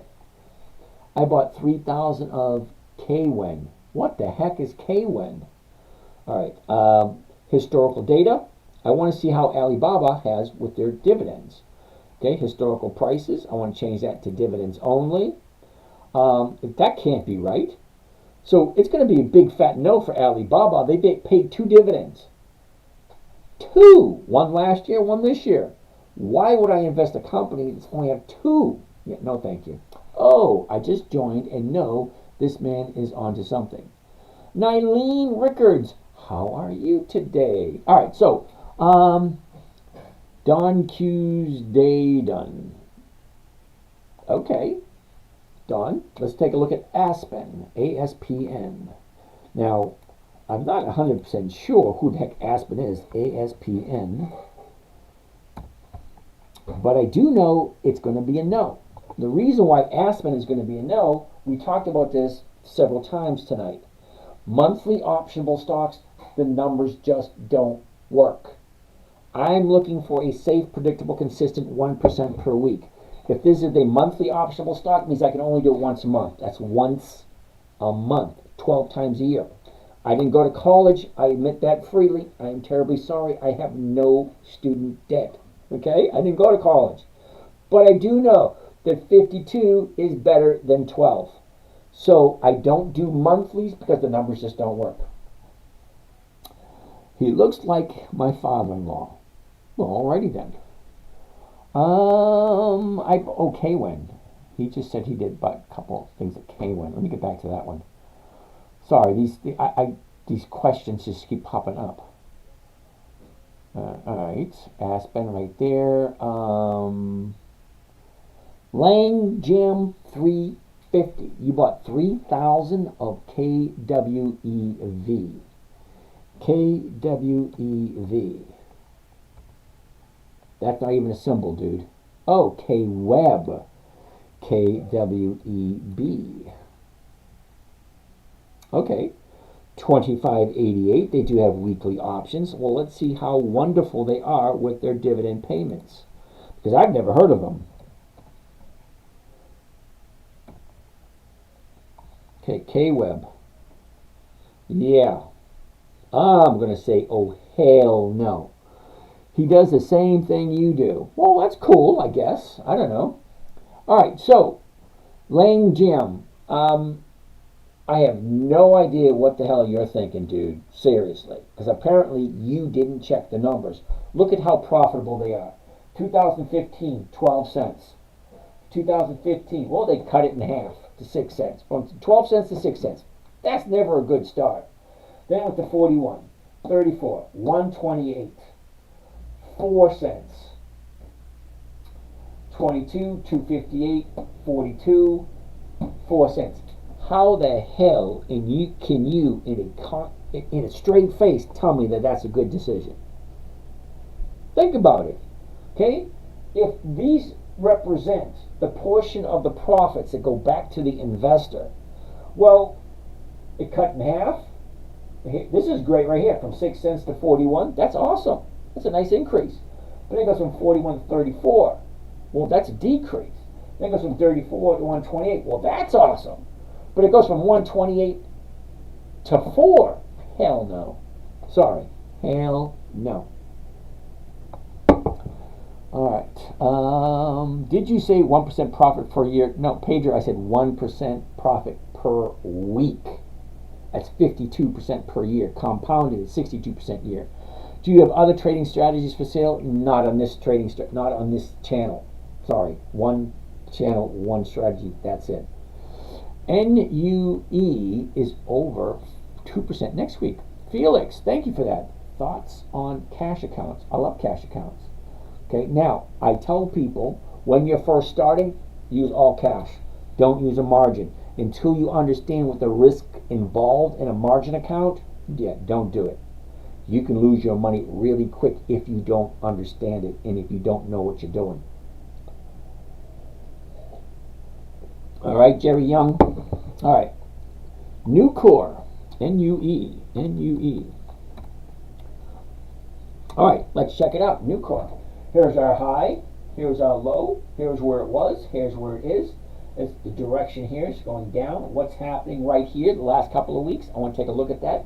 But let's take a look at the numbers first. 144. Now, look at the 142. I'm not going to pay attention to this 144. The last trade was 142. So more than likely, it's going to open up somewhere around 143. So the 143s for this week, 145. That's over 1%. Next week, 285. That's 2%. Okay, I'm going to skip this week and go directly to next week if the numbers work on the chart.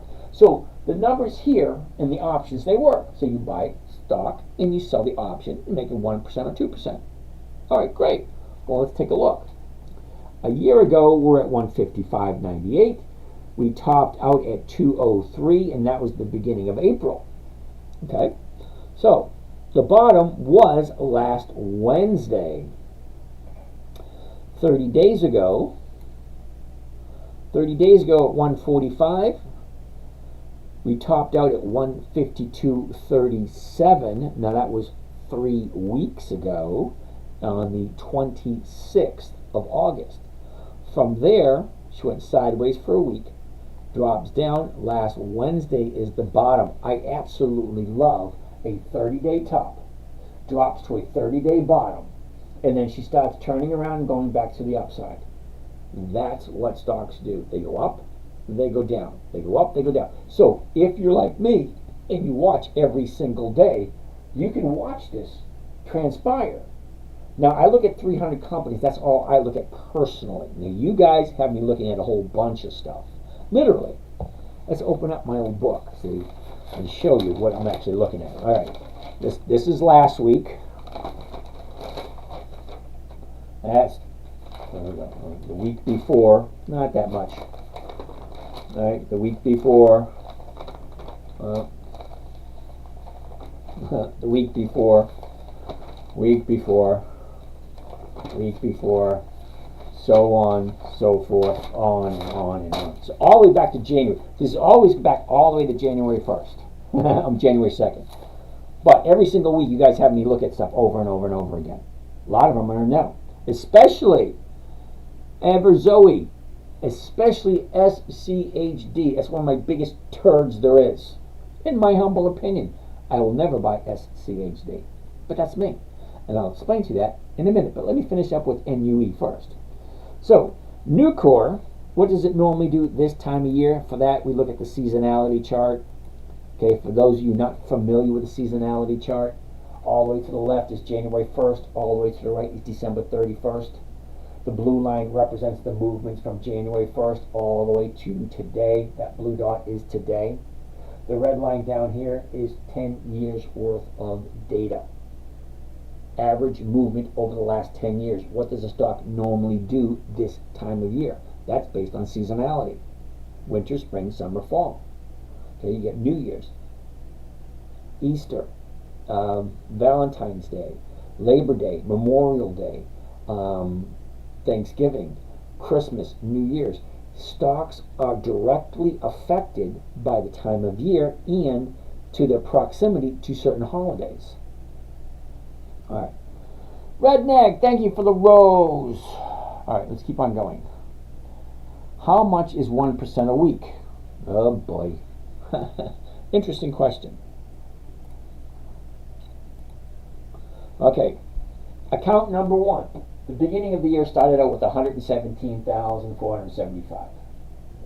Account number 2 started out the beginning of the year 100,000 in cash, 100,000 in margin. Account number 3 started 2 months ago, which is 100,000. Okay, 1% of 117 is 1,700 a week. Or let's go all the way back to the beginning, because at the beginning of the year I started to share exactly how much I made. Okay, so week number 1, I made 2.12% in this one account. Okay, that's 2,468, 2.12%. Week number 2, I made $1,500, which is 1.3%. Okay, over here, This account, I made 2,990, which is 2.99%. Next week, I made 2.43%, which is 2,500. Okay, 1% is 1%. So when I say 1%, I don't tell people, hey, I made $50,000 this week. Well, great. What did I start with? At $50,000, I better start out with at least $5 million. Because $5 million, 1% of $5 million is 50,000. Okay?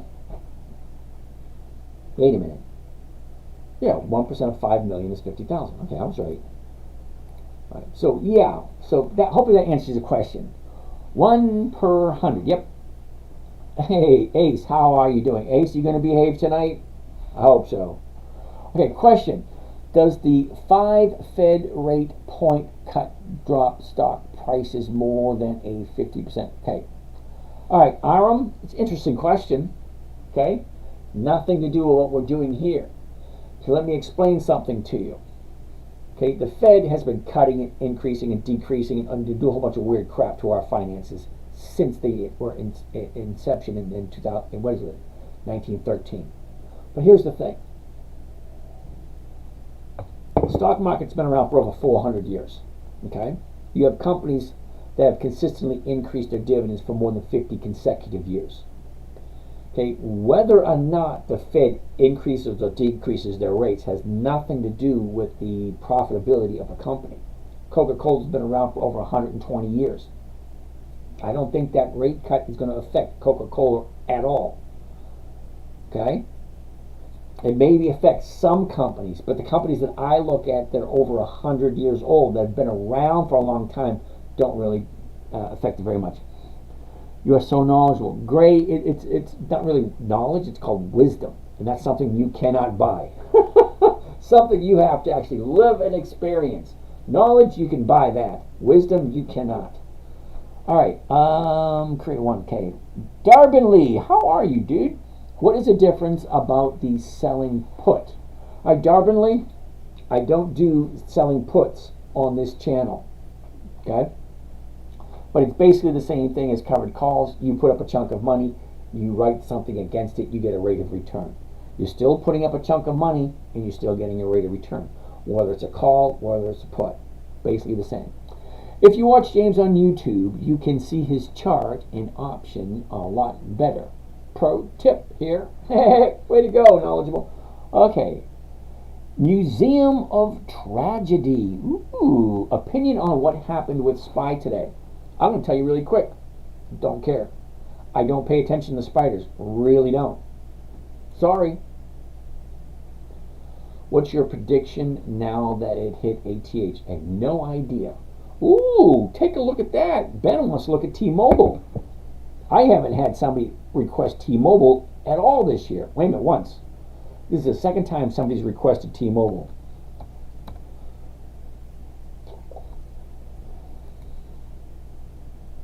Let's go back to here. Yeah. Unfortunately, Ben, T-Mobile is going to be a no. Not that I dislike it. I like T-Mobile. T-Mobile is on my list. It's just going to be a no for this week because it's at the high of the year. I would wait for it to pull back before I got into it. James, does your camera shoot in panoramic view? Yeah, one of them does. What about micro caps? You got to actually give me a ticker symbol. Now, Ben, I do like T-Mobile. But look, okay, all the way a year ago, down, up, down, up, down, up, down, up. If you really like T-Mobile, keep an eye on it week after week after week. When she pulls back and then turns around and goes back up, yeah, that's when I want to jump in. I do not want to buy at the high. Sorry. That's not a game I want to play. All right, next on the list. You don't have to worry about the stock going to zero. Well, that's nice. Love hitting 10 baggers, so doesn't everyone. But you're in the wrong place. If you like to hit a 10 bagger, you're definitely in the wrong place, George. The only reason I say that is I'm not looking for capital appreciation. I'm looking for cash flow. I don't, and I admit this freely. However much money you think I have, I don't. I cannot take 5, 10, 15, 20,000, put it into something and wait for it to move. Nope, sorry, I don't have that opportunity. Okay? 98% of my money is working every single week. I leave just a little bit aside in case I have to buy something back or make adjustments. Other than that, it's working. All right, George, when you say micro caps, you actually have to give me a ticker symbol to look at. All right, user 22. Hello. So once you buy on a Monday or Tuesday, what will happen on Friday? Okay, so with a weekly option, all right, a weekly option has actually all options expire. They do. The difference between a stock and an option is if I buy a stock, it is mine until it either goes bankrupt, belly up, or until I sell it. That's it. An option, it is going to expire. You can water it, you can feed it, you can nurse it, you can put it in the sunshine, anything you want. It's going to expire. Okay? 80% of all options expire worthless. So I want to be an option seller because I don't want to be on the 20% shot side. I want to be on the 80% side. All right, so I forget where I was going with that.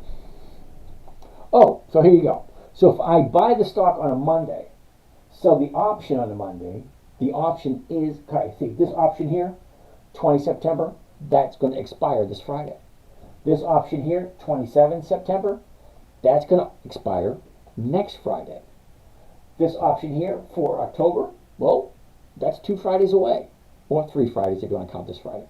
Okay? They all have an expiration date. All right? So if I buy the stock, I own it until I sell it. Okay? If I sell a covered call against it, if it hits the price, great. I'm back into cash the following week and I find something else. Now I have 300 companies to look at, so it's not as if I don't have other companies to pick from. So if you take a look at my chart, my calendar, this week here, look what I have. McDonald's, Nike, Halliburton, Schlumberger, SU. Is that Suncor? MOS is, hold on, Mosaic, AM, Newmont, QCOM, Bank of America, General Motors, Kimberly-Clark. That's just for this week. And that's just on this list. I have 7 or 8 different lists, all have looking for something different. I got the Dividend Kings, the Dividend Aristocrats, Dividend Champions, Dividend Contenders. I have a list of companies that are all over 100 years old and consistently increase their dividends. And then I have a list that I've been working on for the past 20 years. Because I've been doing this for 20 years. There's some companies I have been trading for 20 years consecutively because they consistently give me a 1% or more every single week. So why would I look at anything else? I come from a time frame. You know, I grew up in the 60s, 70s, and 80s. If it ain't broke, don't fix it. If it works, leave it the fuck alone. Plain and simple. If it ain't broke, leave it alone. If I'm getting my 1%, why do I want to mess with it? Okay, hopefully that answers that question. You buy on Monday, you sell it right away if you're taking the option. Yeah, basically, yeah. Options become worthless by the end of the week. Not all of them, but for the most part, 80% of all options expire worthless, and they expire on Saturday. Unfortunately, nothing you can do on a Saturday, so the last trade you can do is 3:59 on a Friday afternoon. That's why my live morning trading group, for those of you that are serious about trading and want to actually trade with me, look over my shoulder, ask me questions, me guide you through that kind of thing. Yeah, it's $100 a month, and we meet every morning, Monday, Tuesday, Wednesday, Thursday. Friday, we jump in on at 3 o'clock.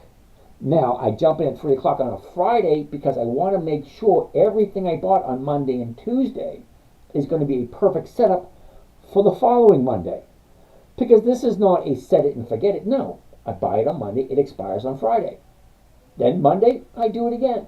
Now, the thing is, I've been doing it for 20 years. I'm just bringing you along for the ride. So if you think I'm here today and going to be gone tomorrow, you're sadly mistaken. Because I've been doing this for 20 years. Someone was stupid enough to say, hey, Jim, stand in front of a camera, do the same thing. Fine, why not? I'm actually helping people out. I'm actually happy to help people out because I have people that, believe it or not, I've been here since January. And there's some people that have been following me every single night since January. It's like, what the hell? Don't you guys have anything better to do? And I say, no. I like making 1% a week too. I said, great. All right, so anyway, let's go for some more questions. Yep. What about Google? Google has just recently started paying dividends, so Google is not going to be on my list for another 15 to 18 years. Sorry. Sorry, I meant to say puts. Okay. PLCE. What the heck? Now, if you ever hear me say, what the heck is that? More than likely it's going to be a no. PLCE. Okay, $17. Let's see how good they are with increasing their dividends. PLCE, because I've never heard of this company. Children's Place, dividends. Okay, cool. All right. Yeah, only 10 years. Okay, now, Daniel, don't get me wrong. Okay, if you like a company that increases their dividends, and only for 10 years, now they can do it consistently, because look at 13, yeah, whatever, 13, 15, 20, 40, 50, 56. Cool. Nice increases, but wait a second. Wait. Time out. 2019 was the last dividend they paid. Yeah, sorry, dude. It's going to be a no. For a minute there, I thought that was going to be a 10-year company, a good 10-year company. But no, they stopped paying dividends. Sorry, that's a no. For me, anyway. If you like it, more power to you. What should I research for a 6-month investment in buying shares? Felix. I honestly, Felix, you've been here for a while, I think, because Felix is not that popular of a name. I can't tell you because I know absolutely nothing about you. Okay, I don't give people advice. Okay, all I do is I read numbers. I read the numbers and I interpret the charts based on the trading strategy that I like. Okay, wait a second. Hold the phone. Rob, what do you mean interest is no longer deductible on a primary residence? Okay, that's something I've never heard that before. Okay, as far as I know, the federal government took away all tax deductions except for 2. Interest on primary residence and business losses. Okay? So I honestly I can't agree or disagree with that. I've never heard that. All right? Interest is no longer deductible. Okay. Thoughts on investing in QQQM? All right, July, I can't give you an answer to that one because I don't know anything about you other than the fact that I don't like the Qs, okay, because they're not consistently profitable, number one. Number two, the rate of return that you're getting is absolutely horrible, in my humble opinion. So you're saying QQQM. QQQM. Okay. Okay, first off, QQQM has only been paying dividends for 4 years. Okay, now you're 22. 4 years may work for you. For me, it doesn't. I like consistency. I like predictability. Now, if a company has been profitable for more than 20 consecutive years, I'd be more apt to put my money into that company. Now, I'm looking for consistency in increased profits. The quickest way to find that is to look how often they increase their dividends, because a dividend is the portion of the profits the company gives to the shareholders. And if you're a shareholder and you only have 4 years worth of dividends, look at this: 21, 16, it's going backwards. 16 to 18 to 17 to 15, that's going down. The 19 to 21 to 25, that's going up. And 25 to 27 to 22 to 38 to 35 to 32. Yeah, it goes up and down. I do not like inconsistency. Okay? You're 22. I'm not sure if you understand what inconsistency means. Okay? Think of it this way. All right, here's something interesting.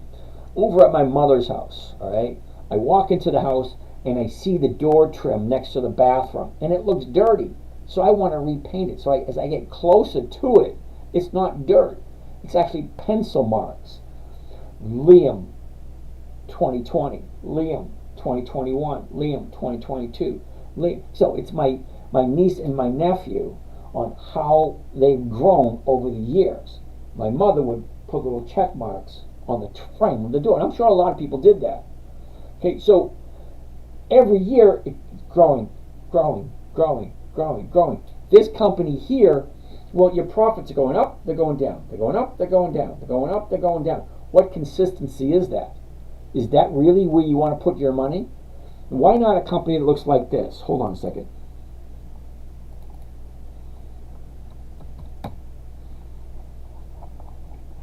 Now look at these dividends. 31, 36, 39, 42, 46, 51, 56, 62, 68, 75. Consistently going up.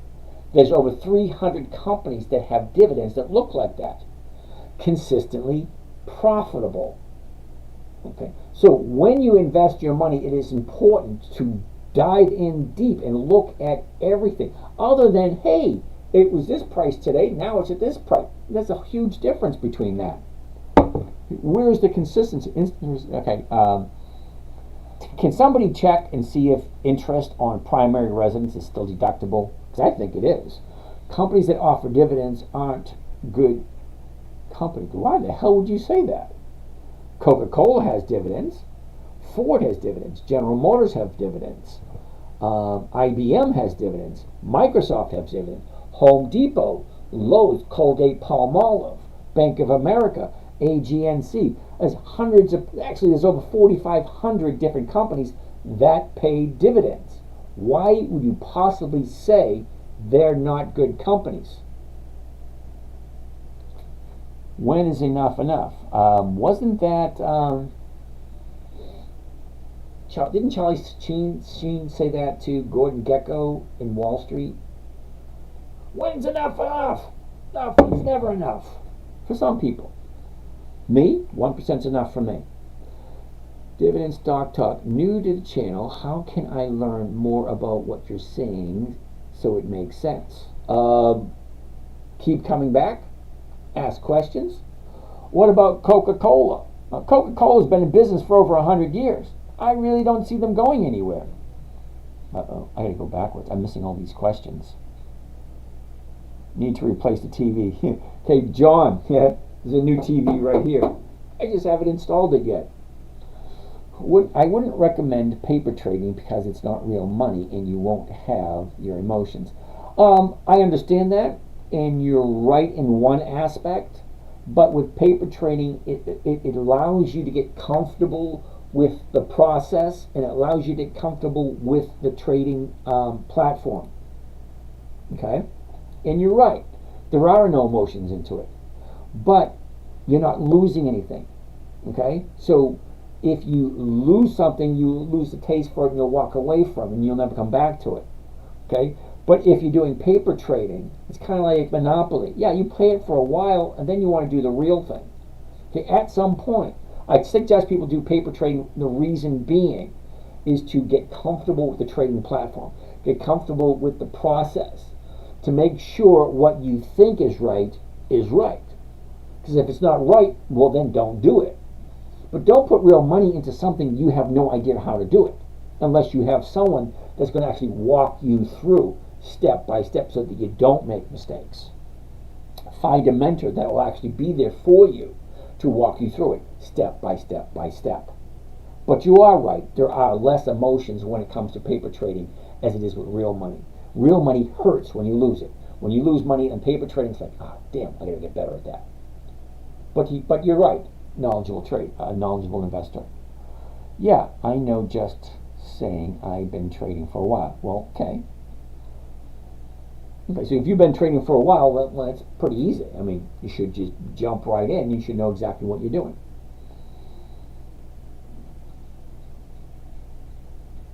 Gotta love TradingView. I've never seen TradingView, and at this point in my life, and it may be great, really. It might be really great, but I have no desire whatsoever to look at something new. Okay, I come from a time frame where if it ain't broke, don't fix it. Okay, I remember my 256 modem with the dial-up. You know, that weird noises. Yeah, I lived through that crap. As a matter of fact, I loved Windows 95, and it pissed me off that they changed it, and I continued to use Windows 95 all the way up until the point where it wouldn't work anymore. They said, sorry, we don't support that anymore. You got no other option than to upgrade. It pissed me off. Then I went to 98. I didn't like 98 as much as I like 95. And then I went to Windows, whatever. We are where we are now. They keep changing it, and I freaking hate it. That's Thinkorswim. Yes, Virgil, that is Thinkorswim. Okay, Daisy, do you have any good investment groups to share? Investment groups. I do have a Discord, but that's for my morning trading group, and it's not a free service. Sorry. DKNG calls. What the heck is DKNG? I know what DKNG. What the heck is DKNG? DKNG. DraftKings. Yeah, no. Sorry, dude. They haven't been around for 20 years. That's going to be a no. The seasonality chart is very clear. Okay. What time does Powell talk tomorrow? No idea. Don't really care. What covered calls are you looking at for this week? Oh, that's a good question. Well, let's take a look at them. Albemarle, Ford, Kohl's, MPW, Walgreens, and Wynn in that account. Marathon, Walgreens, Halliburton, Kohl's, CVS, Riot, and Riley. And Macy's, Mara, MPW, and Riot. Those are the only 3 accounts I share with you guys. I got 6 accounts, and I'm not sharing those with you. Occidental Petroleum. Ooh, I like that one. OXY. OXY. Now, as always, very first thing I want to see, the high, the low, where was it, where is it, what direction is it going? Look at this bounce off the bottom. I love a nice bounce off the bottom. 52.06, the 52s are going for 58 for this week. Okay, that's over 1%. Next week, $1.01. So I'd be more apt to go for next week and get the 2% for next week and just ignoring this week. But that's me. But let's take a look at the numbers. A year ago, we're at 66. We topped out at 71.28. The bottom of the year, not the bottom of the 30-day. Well, it is the bottom of the 30-day period. It's also the bottom of the 90-day period, and it's also the bottom of the 30-day period, right here. Okay, that was on Wednesday. Thursday up, Friday up, Monday up, Tuesday up. Well, when you make money in the stock market, you buy low and sell high. Well, it's not just the 30-day bottom. It's the bottom of the year. You're not going to get any lower than the bottom of the year, and that was 5 days ago. Great. Now, it's not a suggestion to buy it. I'm just saying. Okay, you make money buying low and selling high. Not buying high and waiting for it to go higher. It all depends on what you're looking for. You want capital appreciation? Fine. Find a strategy that concentrates on capital appreciation. If you want cash flow, find a trading strategy that concentrates on cash flow. Well, this trading strategy here, buy it when it comes to a bottom, buy it at the money, sell at the money, collect the premium. That premium's over 1%. Great. There's over 300 stocks that actually fit this parameters. Okay, fine. So I like Occidental Petroleum. That's a good choice there, Mac. AGNC. Deglasius. Okay, AGNC. AGNC. Okay, that's going to be a no for this week. Now, I like AGNC. It is on my list. I do take a look at it often. However, it's currently at the high of the year, and I don't buy at the high of the year, regardless of what the numbers tell me. Sorry. I wait for it to take its profits, come down, and then I will buy it. What is the link for the YouTube channel? All right, user 221682, the top left-hand corner. You see it right there? See my pretty little face in the top left-hand corner? It's a dividend stock talk. Yeah, if you click on that, that'll take you to my bio. My bio will take you to the 10-Minute Trader, which is my website. Now, on the 10-Minute Trader, okay, this is the 10-Minute Trader right here. Okay, the 10-Minute Trader. Simple, safe, predictable, 1% per week, live nightly training, 9 p.m. Eastern Standard Time. Well, that's what we're doing right now. All right, slide down a little bit. What does that say? Look at that. If you're looking to strike it rich overnight, this ain't it. My main focus is a simple, safe, predictable, and consistent 1% per week. That's over 50% per year. Slide down a little bit better, a little bit more. Investing your own money shouldn't be difficult. Stop making it more complicated than it needs to be. And then you have here, live trading. That's where you can join my morning trading group. This here will give you more information on what is it, a PDF file that gives you the outline of the whole strategy. And then you come down here further, view all, click on that, and then it comes up to, there you go, my social media. YouTube, Twitter, Facebook, Instagram, podcast, LinkedIn, Patreon, and Books by James. Yes, Books by James. James has written 14 books. All right. Anyway, below that, you'll find all my trades for the year. Okay, they're all posted right there. I don't hide anything. Click on any one of them. It tells you what the trades are. Look at this. MPW, Siri, General Electric, Newmont. Yeah, Newmont. Walgreens, CVS, MPW. They're all there. Every single trade I made this year in these 3 particular accounts. I got to say that because I got 6 different accounts. And these 3 particular accounts. So, when it expires, you lose your money. Amara, hold that thought, because I really got to. How big numbers do you work on weekly at about 1%? All right. Remember I said I have 6 accounts. 3 I share publicly. The 3 I share, one has 160,000 in it, one has 200 in it, one has 100 in it. Okay? So 1% a week, do the math. At 141,000, well, 1,400 a week. Okay, at 100,000, well, that's 1,000 a week. Okay, the 100,000, well, that's 1,000 a week. Okay, so Mara, when it expires, you lose your money. Absolutely no, not. Okay, so Mara, there are 2 trades going on at all times. One is the stock, is a portion. See, when you buy a stock, you actually buy a portion of the company. You own a part of that company. Nice, like that, Virgil. You own a part of that company. And by owning a part of that company, especially the ones that I look at, I become entitled to a portion of the company's profits. Okay? That is the stock. The option, that expires. So let's take a look at this example here for a second. AGNC. Okay? AGNC currently is at $10.59. The $10.50 is going for 15 cents, which is over 1%.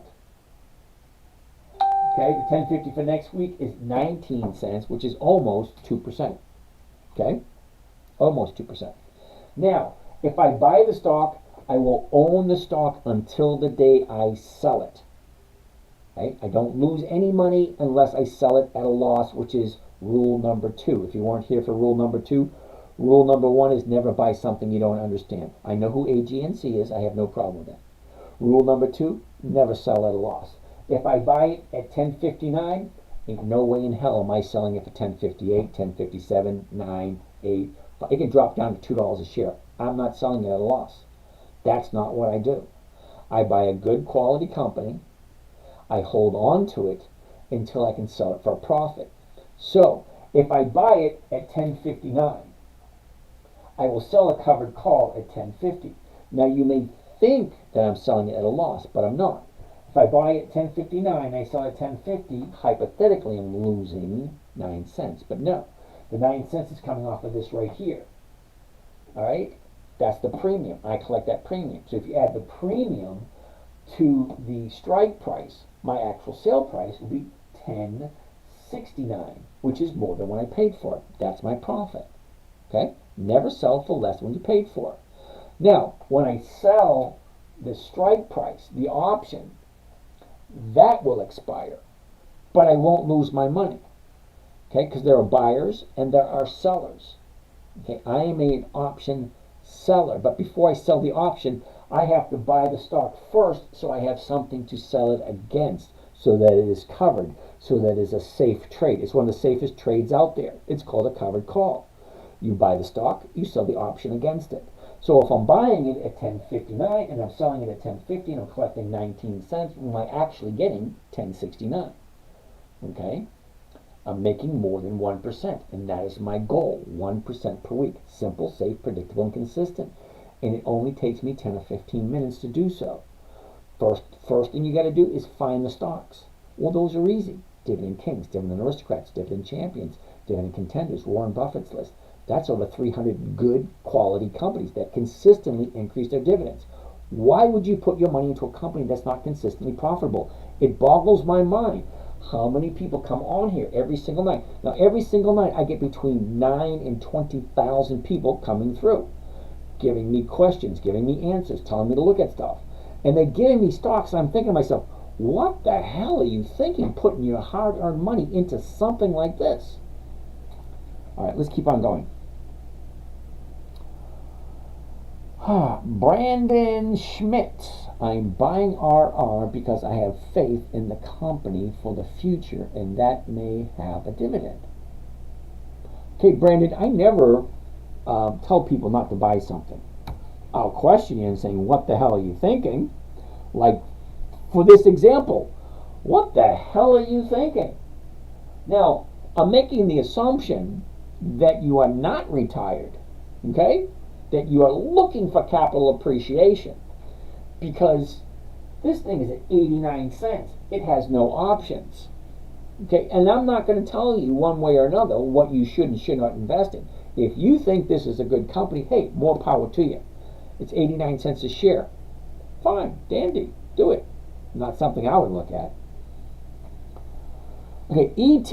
Yes, Enron. ET does have good dividends. Energy Transfer. The only challenge I have with ET is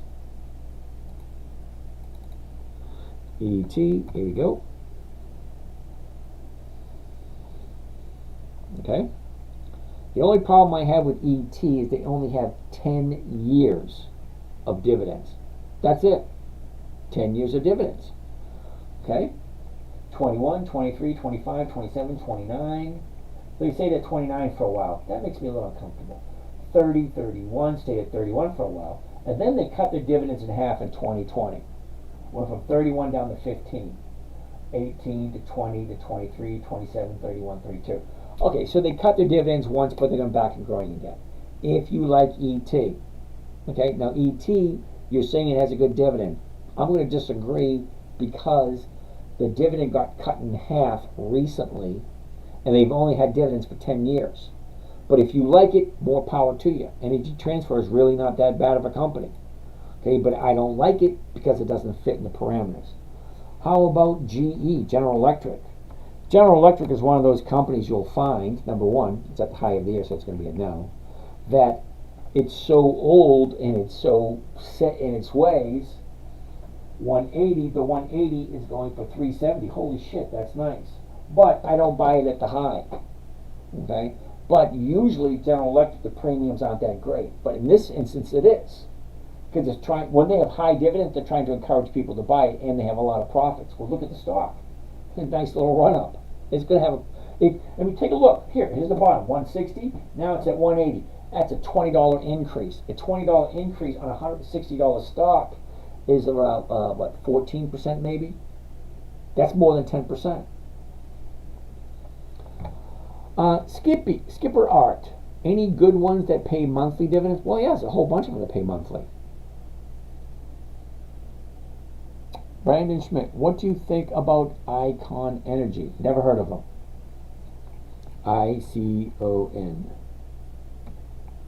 It has no options. Dude, what are you doing? Virgil, you got it. Brandon Schmidt. Icon Energy has no options. So what are you thinking? I'm assuming you're thinking capital appreciation because there's no cash flow coming out of this thing. Enron already did Energy Transfer. I wish I had the time every morning and on Friday afternoon, but I have a full-time job. Okay, grateful. Here's my thought on a full-time. I had a full-time job once. You walk in and you tell your boss or your shift supervisor, hey, I need to take my coffee break at 9:30. At 9:30, the market opens up. That's when you do your trades.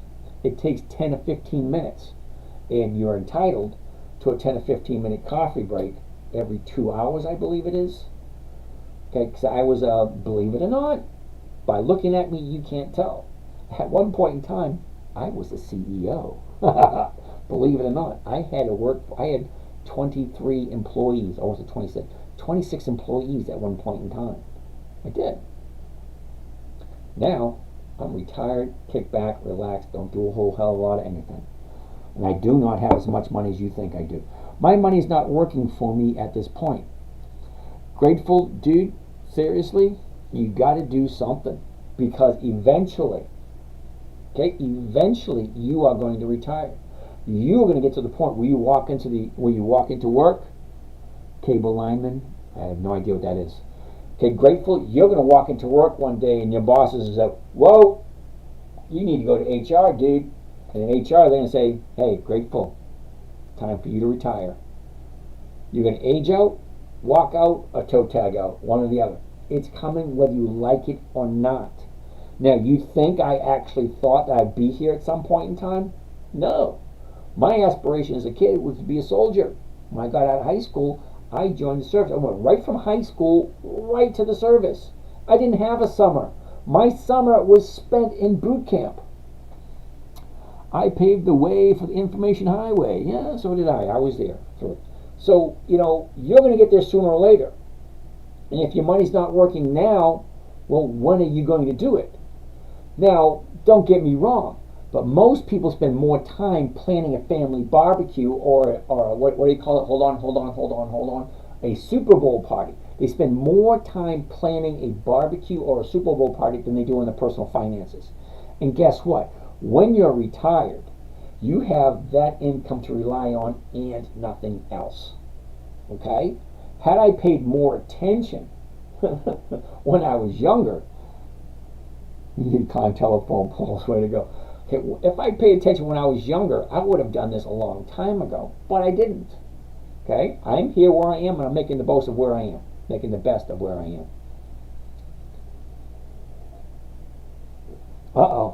It's 11:27.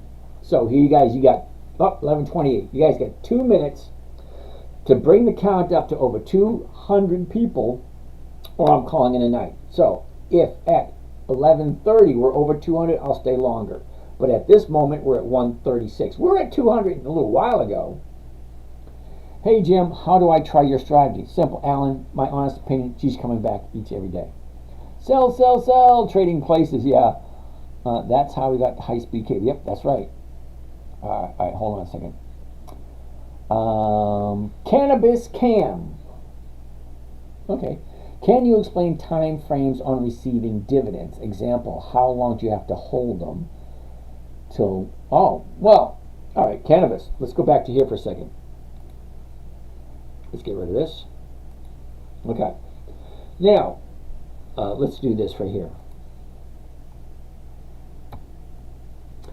Okay, just for the fun of it. You see this right here? This is every single company that has a dividend. Now, it doesn't look like there's any here. But you see that little number there? 61. There's 61 companies that they couldn't fit them all. Here, 51 companies that couldn't fit them all. Here, 104 different companies paying a dividend on this day. They can't fit them all in this tiny little square. 33 here, 114 here, 86 here. So this is just this month. Now remember, each quarter has 3 months. 3 months. So January, February, March, first quarter. Okay. April, May, June, second quarter. July, August, September, third quarter. October, November, December, fourth quarter. Thank you. I wanted to know. Yeah, you got it. So you get 4 different quarters. Each quarter, company pays. So this company right here, BDX, the second week of the quarter, will have its dividend. 90 days from now, they'll do it again. 90 days from them, they'll do it again. Every 90 days, they'll have a dividend. So any one of these companies you can buy before the green dot. The green dot represents the EX date, which is the last day to trade before the dividend is paid.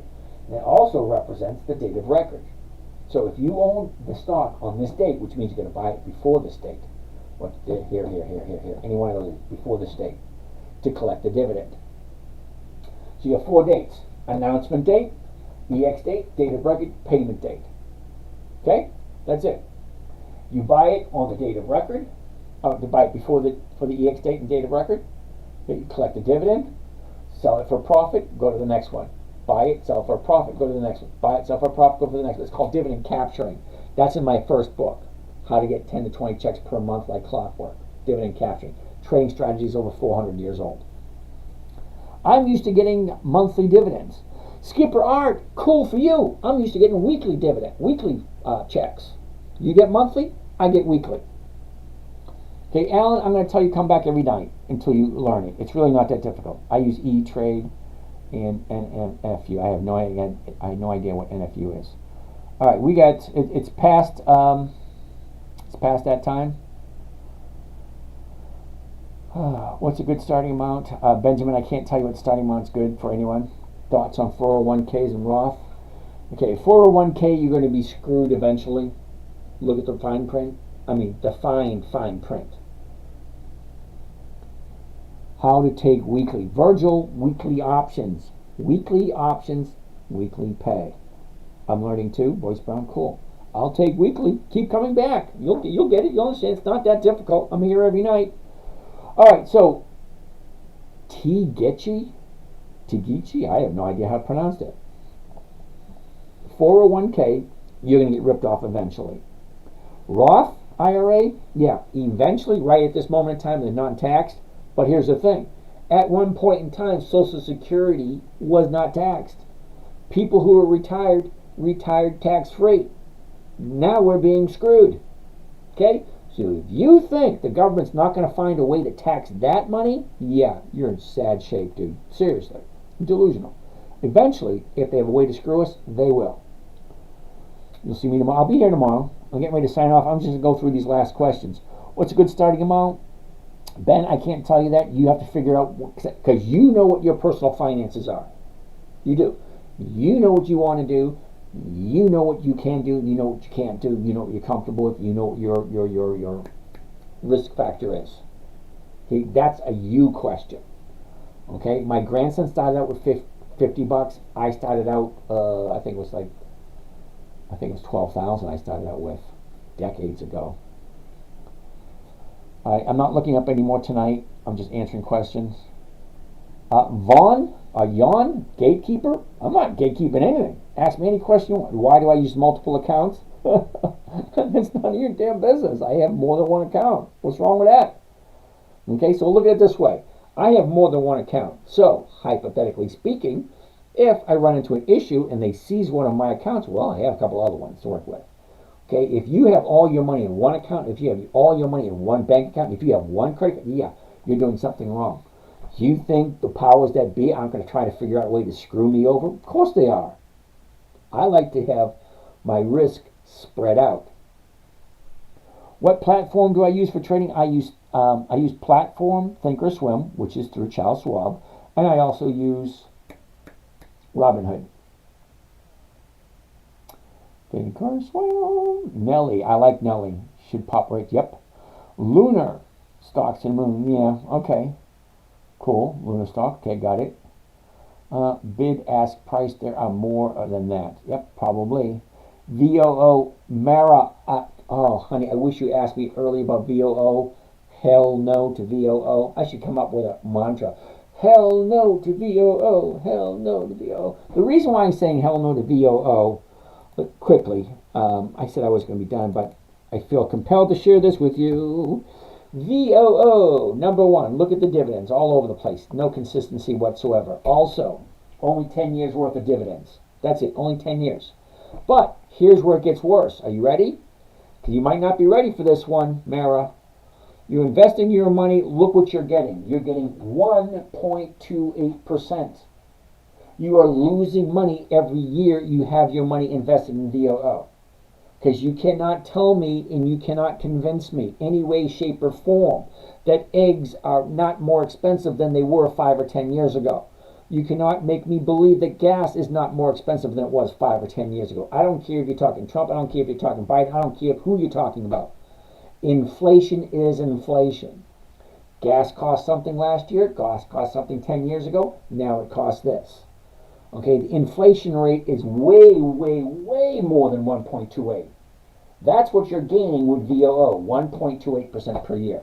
Look what they're up to. They're up to 19%. We're in week number 38. Week 38. Okay, I'm already up over 50% from the beginning of the year. Every single one of my trades are right there, available for you to see anytime you want. Okay?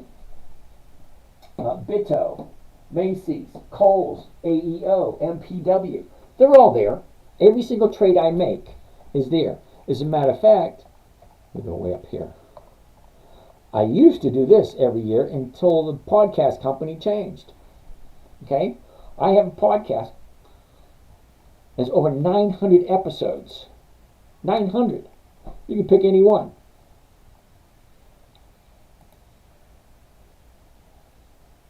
I really don't see the who bought it from me buying it from me. So I'm just going to buy my time, see what helps you open where I invest dividend stocks. Brought to you by the 10-minute trade where I invest dividend stocks for weekly cash flow. Take you along for the ride that's safe, predictable. Monday was the 30-day pop. I would be loaded up on this 392 on last Tuesday. Okay, so there's over 900 episodes every single day. Now, I've been trading every single day for over 20 years. It's only recently that you are seeing me, because I've been trading for 20 years. In the first 4 or 5 years, I was just trading by myself. And then somebody taught me about YouTube, so then I started doing videos on YouTube. Videos, oldest.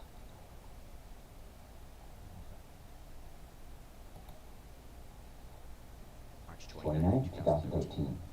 We bought 15 this week and we sold 18. Now, considering there's so many of them that we bought and sold, we're not going to be able to go through all of them in this short little session. However, this is what's top. Okay, so I got videos going way back doing this stuff. But here is the only time you get to see me live, because this wasn't available for me decades ago. But it is available now, and I've only been doing this since January. Okay, so we're below 200, and I always say if we're below 200 at this time of day, we're going to call it quits. So hopefully that's everything. I'm going to go through the last question. CCI, we'll have to take a look at it tomorrow. If you say a $100,000 account, what do you recommend position size for each trade? I do 20%. So I do like 5 stocks, 20%, 20%, 20%. But that's totally up to you. That's something you have to figure. ULTA, CCI, cool, cool. Where do you live? I feel like I've seen you in Aspen. Never been to Aspen. Sorry. And I'm in Florida at the moment. I'm what you want to call a snowbird, okay? When it gets hot here, I go north. When it gets cold up north, I come back down here. Okay, my kids live down here. I go up there when it gets too damn hot. All right. People think they will young forever. Come wake up and buy stocks now. Yep, I'm going to agree with you there. Anderson, what's some investing tips what I should do as a 13-year-old? Well, investment tip number 1, education. Okay, that's one thing. Do I have DirecTV? I don't think so. Education is one thing they can never take away from you. Money comes and goes. Friends come and go. The friends you have now, you think they're going to be around 10, 15, 20 years? Nope, they ain't. Okay, I had a lot of friends in elementary school, junior high school, and high school. Okay, I have 4 or 5 close friends that I still in contact with. Now, I go through my Rolodex once a month, and I call everybody. Okay? They say, what's the matter? What's the matter? What's going on? Nothing. I'm just going through my decks. I'm going through my Rolodex telling you I'm still here, still alive. Oh, okay. People are always thinking I'm calling for a reason. No, I'm just calling to let you know I'm still alive and see what's going on in your life. At 13, you got a long way to go. The friends you have now aren't going to be your friends in high school. When you get out of high school, the friends you have in college, well, they're not going to be your friends when you're when you're in your 40s and 50s. You're going to have 4 or 5 close friends that will follow you for the rest of your life. Everybody else in your life, they're going to come and they're going to go. So at 13, education is the most important thing you can invest in. Okay? And then if you have money, find something that you believe in and invest in that if everything looks good. Remember, you're 13 at the moment. You got a long way to go. Don't be in a hurry. Stock market's been around for over 400 years. It's going to be here long after I'm gone. You have to buy stocks because all the young people will have no retirement. Class X, I have no idea what you mean by that. All right. Can you look up CCI? We'll look at CCI tomorrow. Forget it. You are over in Florida or New York. Okay. Sorry. CCI has monthly options. Oh, I missed some. I missed some questions. How do I find companies pay weekly dividends? No one does. Sorry. Tell me about tomorrow. Well, tomorrow is Thursday, and tomorrow we'll be starting at 9 p.m. Eastern Standard Time. Apple, love Apple. We actually bought some Apple this week. What platform was that? That's Thinkorswim. Saul, you broke. Sorry about that. Thank you so much sharing. Have a good night. You have a great night. Amy, how are you? 86. Night. Catch you later. What's the portfolio now? You'll have to check in later to find that one out. When you sell a stock, what do you put your profits into? Okay, home surgeon. I don't. I use my profits to pay my bills. I'm retired. This is my source of income. Okay, at some point, you're a surgeon, so you should be set, hypothetically speaking. But I have a chunk of change. Okay, I invest that chunk of change. It gives me 1% per week. That 1% per week pays for my bills. Okay, expose. Yeah, somebody in the audience was actually 13. Spider tomorrow. I don't do spiders at all. I'm glad you're here. Thank you so much. Hello from Jennifer. You're back again. Jennifer, nice to see you again. Desmond Campbell, you're new here. You mean no Social Security? Yeah, my Social Security at this moment in time is going to be somewhere around $250 a month. Yeah, I checked it. You know, being self-employed, it's a little bit different. How about some land and cows? Ooh, I don't mind getting some land and cows. Monthly though. Tomorrow is Wednesday. Yep. All right. WTF. I have no idea what stock that is. Anyway, we're below 100. Holy cow. It's 11:45. I'm going to turn into a pumpkin. You guys have a great day. Again, this is James from Dividend Stock Talk, brought to you by the 10-Minute Trader, where I invest in dividend stocks for weekly cash flow, take you along for a ride for a safe, predictable, and consistent 1% per week. You guys have a great night, and I'll see you again tomorrow, because the sun will come out tomorrow, wipe away the cobwebs and the sorrow, till there's none tomorrow. I love you. Hey, you guys have a great day. It is Tuesday, and tomorrow's Wednesday. You have a great night, and we'll see you